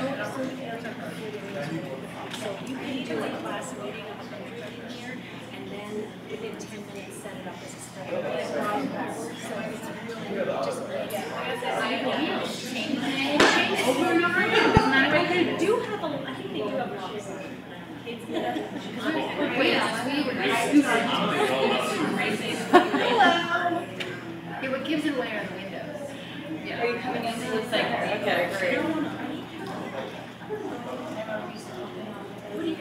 Yeah, Miss BBS. You guys are I don't know. It's my voice characters. I'm shaking. One attention to 13. Mrs. DeLuca for chewing gum in her glasses. Rob couldn't get you out of it.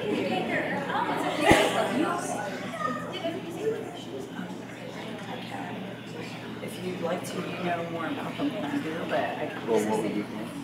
I'm sorry? What was your plan? My plan was to ask if you would just introduce them and, but they're also prepared to introduce themselves with their activities. Yes, sir. What was it? I just,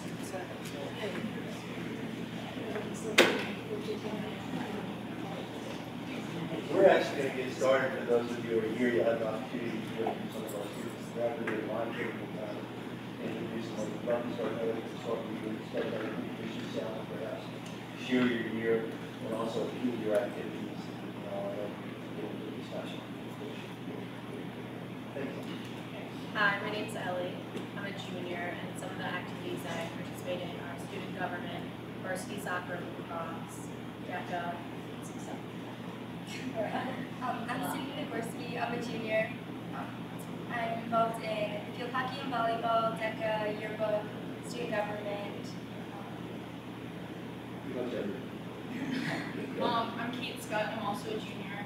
I play field hockey, basketball, and lacrosse. I'm also a part of student government, yearbook, chess club, and a couple other things. I'm Frank I'm also a junior. I'm part of student government, active research, and lacrosse.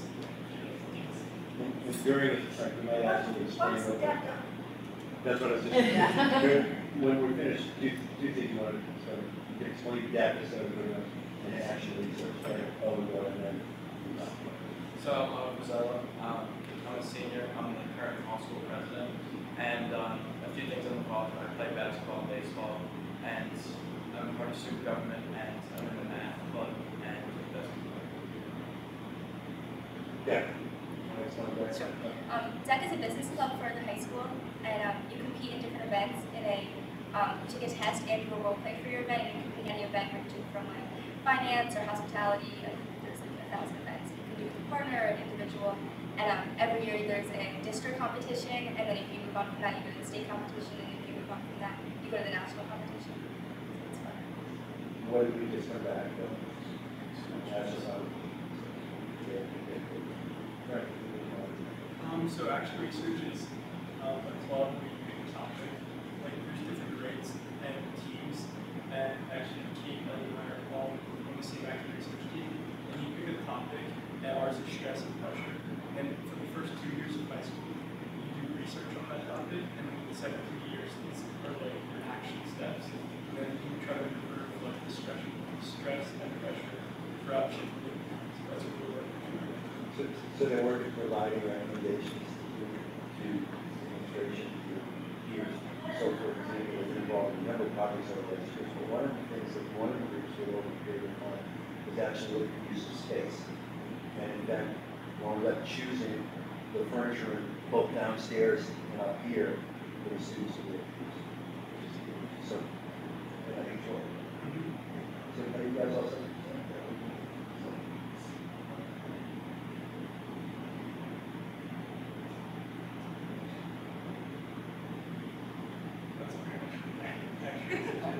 And once a year we go to Penn to present our findings on what we found that year in action research, and you can just do that. Yeah, so there's a lot of different private schools from all over the region that come to Penn and present their findings, what their steps are, and what they're doing moving forward. And it's really interesting because you can see like if our school has similarities or differences between other schools, and if they are struggling with something that we are, you can see how they're trying to improve it, and then you can utilize that strategy for our own school. So it's really interesting. Are we asking you to share thoughts? Is that or open questions?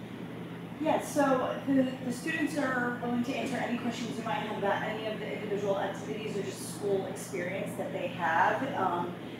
Or if you'd rather hear a little bit more about what they do before you have questions for them, you can do in whatever format is. Why don't I start with a couple of questions? Why don't you share with them when you were on? Then your favorite course, what you're looking for most of for you for the senior year, you know, is that okay? What's this? Thanks. Well, my, what was the first question? I came to Shipley in 6th grade, and before this I went to public school out in Westchester actually, so I commute every day. And I really fell in love with it the first year, and it was just a competitive community from my middle school. And my favorite course, I took conspiracies this year with Mr. Simpson. And history course? Yeah, it's a history course. And pretty much we go through history and look at different conspiracies, like JFK, I thought was really interesting about his shooting, and we watched like the Zapruder film. And I don't know if you know anything about it, but there's like one conspiracy was there's a guy with like an umbrella, and it was like a sunny day, and people didn't really understand why he had an umbrella. And he was right next to like where his car was passing, and people thought like the umbrella was what shot people in that building. So we just learned about a bunch of stuff like that. I thought it was really interesting. I also came to Shipley in 6th grade, and I also went to a public school prior to that. I have 2 favorite courses that I really loved here, and one I took last year was Modern European History with Dr. Pickering, and it was a very difficult course, but she's an amazing teacher, and it was a lot of history that I've never learned before, and she's so passionate about all of it and has so much like knowledge about it, so that was really cool. And then my other favorite course I'm taking this year, and it's biology with Miss Willing, and it's kind of the same thing. I've never like really been great at science or have loved it, but this year, again, she's so passionate about what she's learning about, and it's so interesting, and it's definitely, biology is definitely my favorite science class I've ever taken, and I've learned a lot. I've been here since pre-K, so it's been a long time. My favorite course that I've taken was probably my freshman year. I did a design course, which was only a minor, so I just met 3 times a week, but we had a lot of time to work on group projects. It's like a mix of engineering and just like some amazing building things, and we were given like tasks of how to improve stuff, and we try to work with our team and make a better version of something, which was really fun. Just like I said, I've also been here since pre-K, and I think that's helped a lot kind of shape the community, and it's really helped define my time here, which is knowing how great the community really is. My favorite course that I've taken was chemistry, which I took last year with Mr. Warren, and I found that the best part about having a class like that was just how passionate of a teacher he was, and how he taught us to look at the world through a different set of eyes, try to understand things in a different way. So I actually got here in 9th grade, and the year before my brother was looking at high schools, and somehow he decided on Shipley. Our family's never heard of Shipley before like the time he was deciding. And so once he got to Shipley, it was my time to start deciding. I really didn't have much of a choice. We're glad you did. Yeah, appreciate it. So I just figured like, okay, I guess I'll go to this place, Shipley. I don't really know anything about it. And well, my brother loved it. And I just figured like, oh, well, I'm just gonna go through 4 years, I'll get good grades, I'll graduate, and that'll be it. But Shipley's given me so much of a better experience that I thought I'd ever had. And another thing I like about Shipley is the diversity, because I'm from Havertown. Are you familiar with Havertown? It's not very diverse. Everyone's either Irish Catholic or Italian Catholic. So just meeting people with so many different beliefs and cultures was a really refreshing experience to have. And I guess my favorite class that I have now, it's a prohibition to pop culture, pro to pop for short. It's taught by Mr. Amadon. It's a history course. And it's really cool because it is what the course says it is. It's everything from the Prohibition era from the 1920s to pop culture. So it's really fun. It's a very relaxed class and environment, which makes it really easy to learn. So maybe you all could share one thing you've got from school and one thing that is like the rest of the day and you might as well, this is what I always ask. One thing you change about the school. You can't say that at school, you know, this This is a really easy one for me, and I know Dr. Pilch knows exactly what I'm going to say. So I never thought that I would be the all school president, and it sounds, I've said this 1,000 times to everyone, and the thing about it is, it's not just when I got to Shipley in 9th grade that I never think I'd be all school president. You could ask me a month before the election. You could ask me a week before the election. I would have never thought I would be the all school president. He actually asked me about the rest. And just about it is, it's such a great risk that I took that even, I had a meeting with Dr. Pilch yesterday, that even if I didn't win, it was so worth the risk because it's just increased my overall confidence, whatever with baseball, basketball, whatever I do, that it just helped me. And the thing Dr. Pilch was talking, he's like, you can do anything you set your mind to because of that experience that I had. So I'm really grateful that Shipley gave me that opportunity. And one thing I'd change about the school, you might have to come back to me on that. I can't think of anything. By the way, one thing you said to me yesterday, we were very good. One thing you ever said, stop. One thing that I got into that I really felt that was the club. I'm like an athletic guy. I never really sang when I was younger. Then freshman year I decided to be in the club, and I kind of fell in love with it. And Mr. Smith was the teacher then, and I really liked him, and I was just good to see him because Mr. Smith left and go to a different school, and it's been really great. And one thing I changed, probably like just the overall school spirit. I feel like that's such a big thing in high school.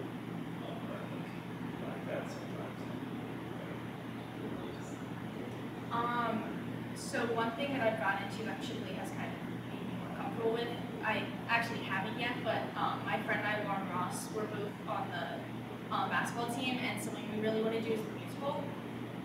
And neither of us are musically talented at all, but so we're planning to do that next year, and to kind of go along with that, like Frank said, like I'm not musically gifted at all, but or like into going up on stage and performing and stuff like that. But 9th grade, during one of our all-school assembly or upper school assemblies, me and my fellow freshmen on the basketball team went up and did a sing-along to a song, which was really fun.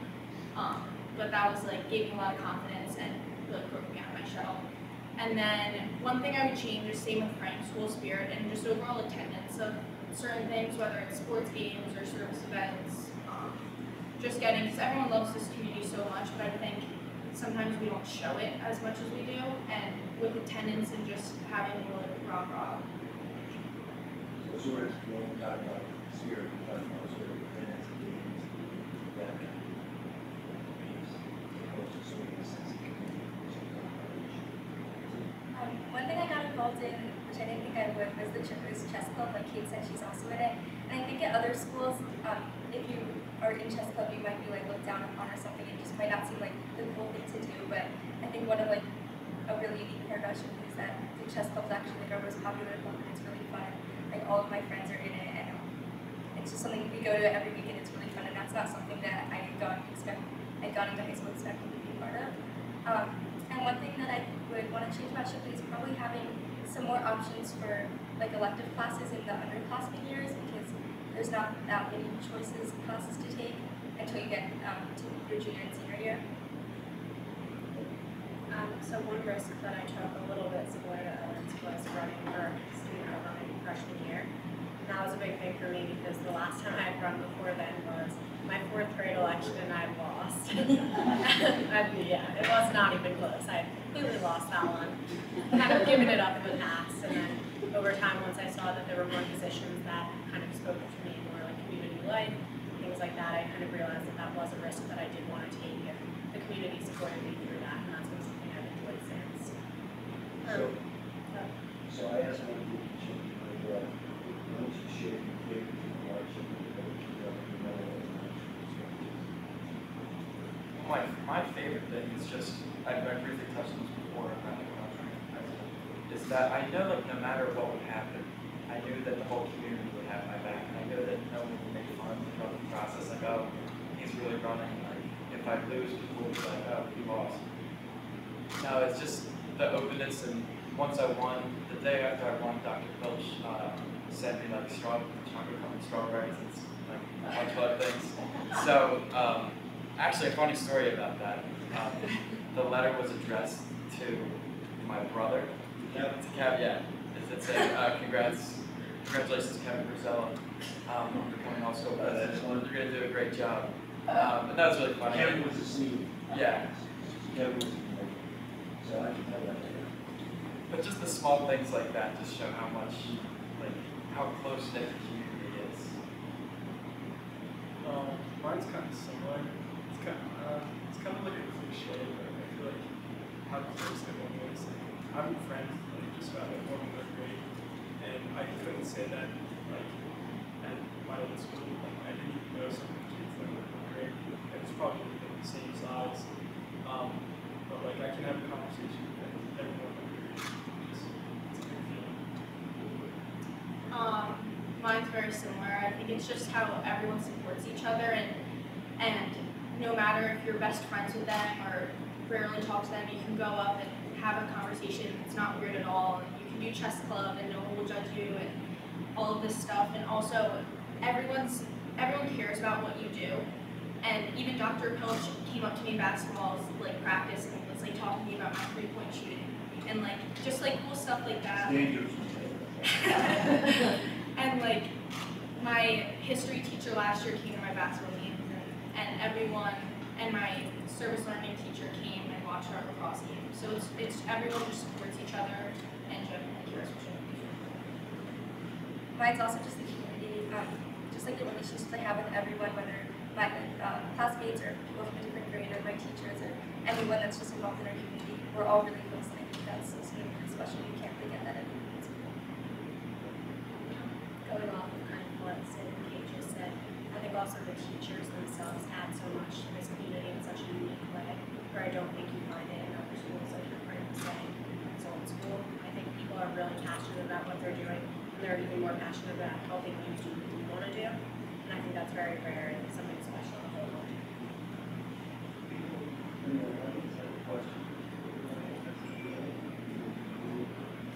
One thing I'll say, like, as a teacher, and I think your feeling about lack of school spirit, I think it's been felt for a long time, mainly because people are so busy themselves that it's hard to get to everything else. And Kids actually putting their hands together. So it was in terms of spirit and actually the most part of research groups, that's actually another like students involved in, and also with the time that more flexibility, schedule.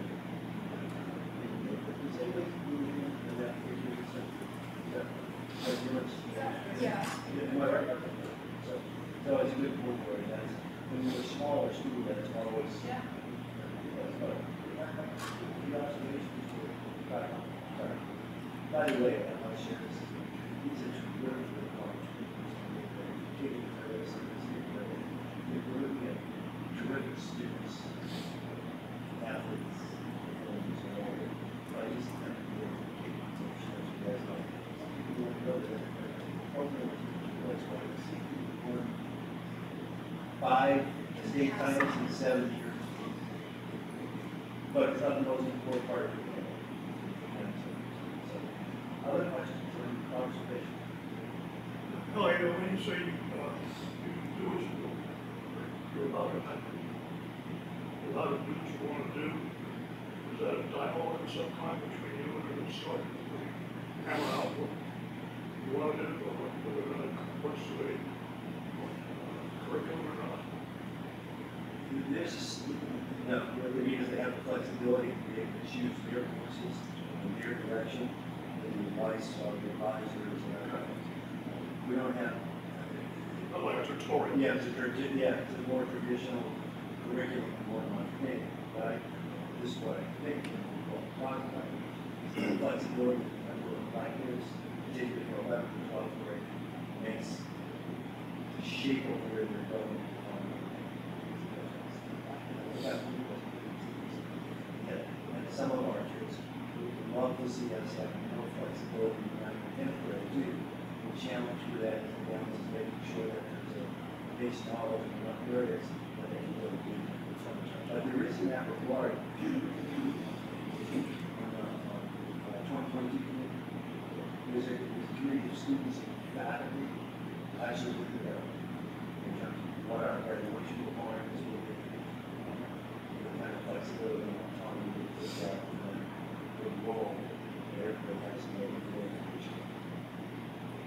I have a question, and you can probably answer this better, but with all the flexibility and electives and everything else, have the college admission requirements changed from, I mean, we had to have so many years of this and that, the other thing to get in. Well, that's what, no, you're still, so for example, it's flexibility.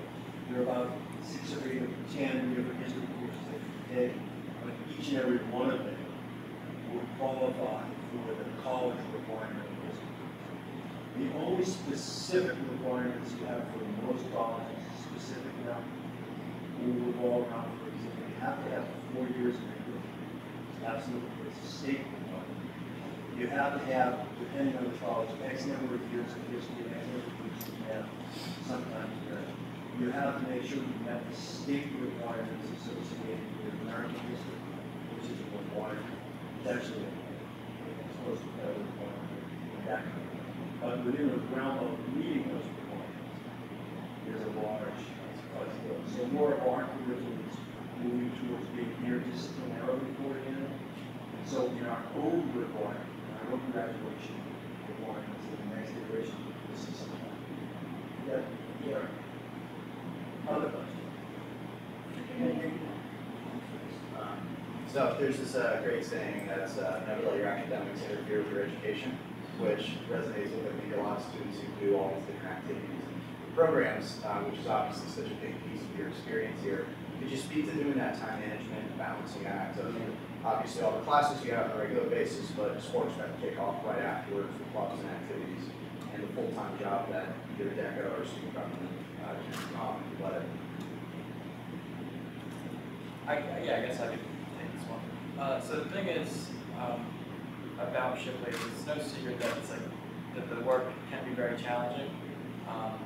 But for me personally, and I think a lot of other students can agree with this, it's never become too much for me. And why it's never become too much for me is because the teachers are almost always available to meet with you, and most teachers are very understanding with conflicts. And like if you have a baseball game, and if you have a baseball game that's like 40 minutes away, you have a test the next day, like they're usually pretty understanding about that, and they'll be like, okay, well maybe we can meet, and usually teachers will propose their schedules and see if your free periods match, so that's one of the really nice things about it. I think another thing for me personally is like 9th grade, I signed up for a bunch of clubs and all of these different like extracurriculars, and I was in really challenging classes, and it was really hard for me freshman year, but like I've learned over the past couple of years to advocate for myself, like Owen was saying, like you have to speak up to your teachers, and you have to say, like, I'm trying my best, like is there any way I could get a day extension on this, and like dropping clubs and stuff like that, and then keeping the clubs that are meaningful to you, and like with our action research, we're looking into like telling the upcoming 8th or 9th graders to like do clubs that you're passionate about and have depth in them, rather than doing 7 different clubs where you can barely go and you're just like touching the surface. So you were doing better. Yeah. If you have 1%, it's an interesting. And by the way, that's always the best out of the college council program. It's hard.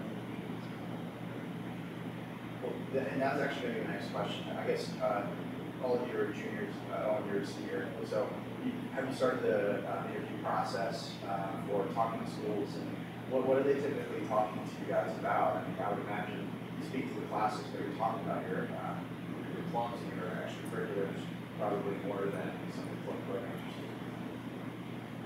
So many of you actually, you're also sort of just beginning your college counseling process. Sure. Which means beginning with your college counseling, or you can probably talk about the process in your way.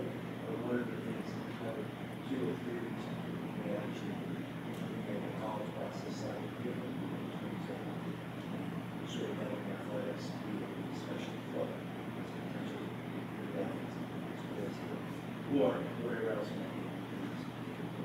And I want to always try to play sports as a profession, injury probably more to see that come through and other things as a result of these things, which is a big one of the things I talked about over the years, coming up and going. Other questions? I was actually going to ask, I don't know a lot about how, I'm still learning how this 7-day rotation kind of really works, because I don't have to follow the same periods you guys do.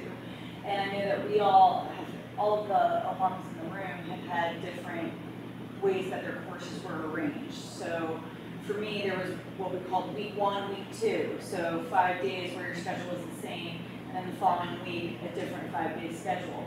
But you guys have the 7 letter days, and I was just wondering if you could explain that layout to the alumni in the room and how that works for you, and how do you keep track of that, and that sort of thing? So essentially what it is it's a waterfall schedule. So you have 7 days. So say say you have English first, you have math, and then history and science, and say you take Spanish. So that means the next day, if Spanish is your last class, that means the next day you won't have it, and everything else will drop down on there. And then the next day, since you dropped Spanish this day, that'll be your first period class, and you just keep dropping whatever you have class.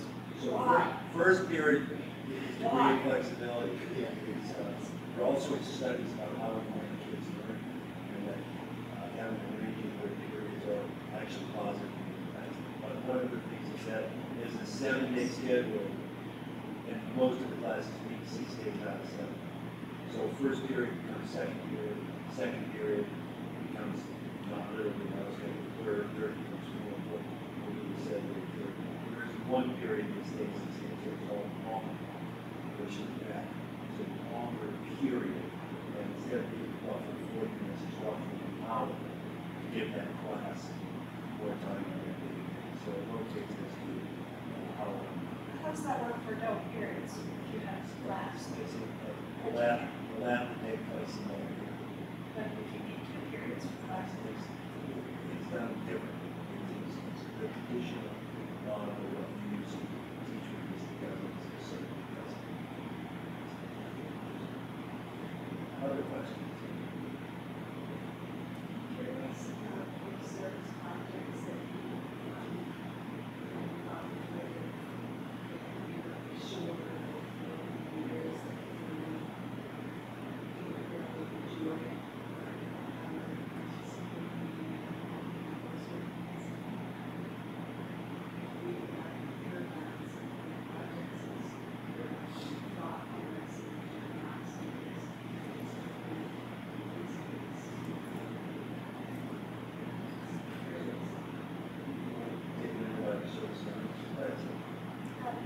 So over the years I've been involved in a few service projects. One that I do through Shipley, which is one of my favorites, is called Positive Pause.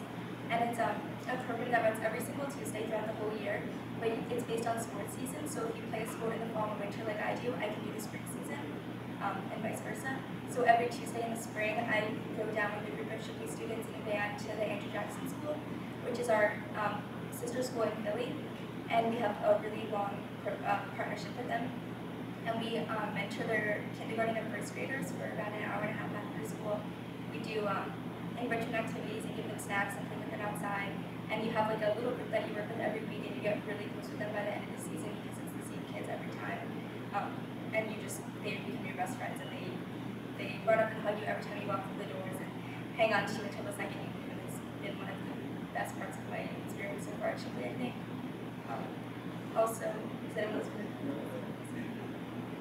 One thing that I've done kind of Positive Pause was I'm a childhood cancer survivor. And so one thing I've been involved with outside of school is Alex's lemonade stand. And so I was able to use my connection to that and then my connection with the student government and the community that Shipley has to do a lemonade stand at Shipley this year, where we raised over $1,000. So that was a great way for just the community to come together. And I think it really reflected well in the school itself. Not that I wasn't the only one volunteering, it wasn't just my friends, it was people I didn't know bringing in things for it, people I didn't know signing up to help out. It was really just a really good time. My favorite service event that we do at Shipley is an annual event called Empty Post Dinner. And basically a speaker comes that has battled homelessness and teaches the people that go about homelessness, and they share their story and what we can do. And it's a dinner where you have soup and salad and bread, which is a very simple meal, kind of just to go around the whole theme. So that's one of my favorite events to do. Big problem notice is that all conditions you commit years. Seniors finish their class with degrees, and then we're talking about like a service project. I'm going to talk this. Good. I loved it. Can you explain? So sure. Talk Institute is just where, from my understanding of it, we'll be helping autistic children just throughout the day. And My brother actually did it last year. Well, it's kind of like the same exact situation with high school. Like my brother's like, oh, I love Shipley's, you should go to Shipley. And then he said, I love Talk Institute, you should go to Talk Institute. By the way, Kevin's a terrific kid. They're completely different. I'm not a follower, but I trust his advice. But yeah, I'm really excited to both of you. Well, one thing that I did in the summer, since not really connected to Shipley, but I think Shipley has helped me like be able to do that is my two siblings and I we actually paint birds. We get up really early on Saturday and we go to this sanctuary and we take these birds out of the nets and they put bands on them. So like the place puts bands on them and then we release them so they can do research on them. And it's really interesting. So both of you guys said once you graduate, so you're going to go to graduate school, that everybody has siblings from doctoral school. The last question to you. So off of that, can you tell us a little bit about what you guys do during the summer? Is it programs related to Shipley or interests that you picked up at Shipley that you then took to other activities or other things you do over the summer and on some breaks? I did a business program last year at Shipley after school, so it wasn't really through Shipley, but they connected me with the program. And this summer I was looking for something to do because I traditionally got to overnight camp every summer, and then as I became too old to be a camper, I stopped going, so I didn't really have anything to do this summer. And I was looking to find an internship, so I reached out to the guy that was running my business program last year, and he's currently helping me with writing those and setting up interviews with different companies in the area that help me find an internship for the summer.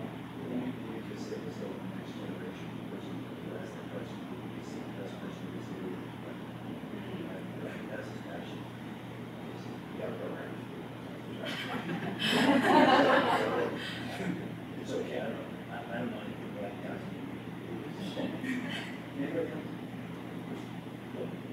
Can any of you speak to whether you've narrowed down what you want to do? Years from now? Well, I already think I have a good idea of what I want to do, and Dr. Phillips has been a real inspiration for this, is that not only do I want to get involved in education, but I want to be involved in like education leadership. It's like maybe just an administrator or principal or something, because right now, like as all school president, I meet a lot with the administration, and I see how they have a lot of work to do. It seems pretty tough, but it's something that like I'm pretty passionate about. And yeah, I've offered you my job already. Is anybody else really? Most people. I'm looking to do some business engineering overlaps, so like managing technology companies, something along those lines. I'm not entirely sure, but I'm probably going to go to school for engineering. You don't Yeah. So many business, I'm not quite sure yet. Maybe financing. I still don't. Yeah. I'm kind of similar. So I'm leaning business because I really enjoy DECA, but I'm not sure. Yeah, I'm not sure. Yeah, so like similar. One thing that I'm looking into this summer is I'm working in a lab at Easter for melanoma research. So I'm trying to tie in some interests I have from science courses at Shipley and my ideas of business perhaps maybe in the future. Yay.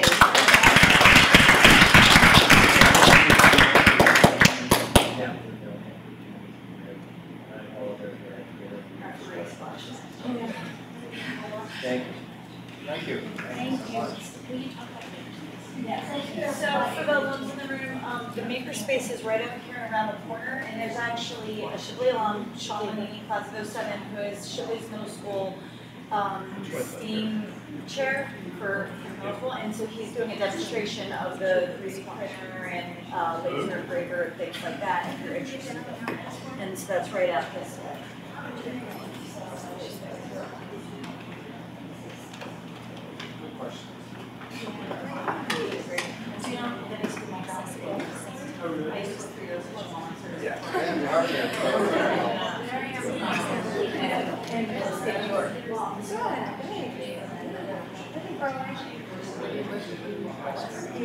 really good sense. Yeah.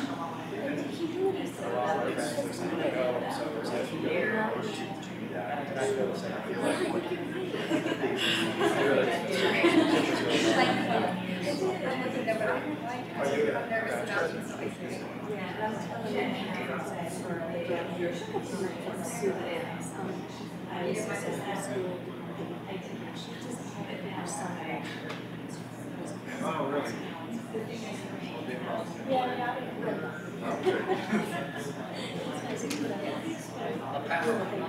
Yeah, sure we will.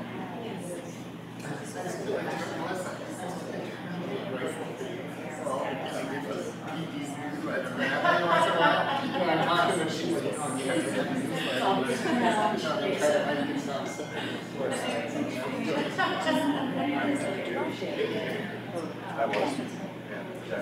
Yeah. And I was king after it too. Oh, really? I was so yes, thank you guys so much, and you're all well, that's yours. Yeah, that's right, that's yours.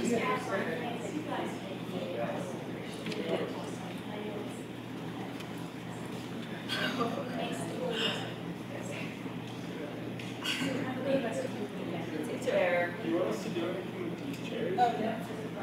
Oh, thank you so much. You're so sweet.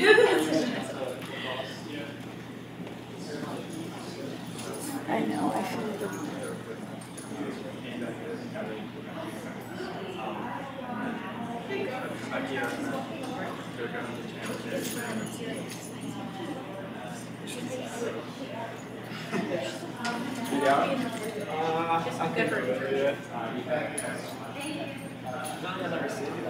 Yeah, I get invited every time.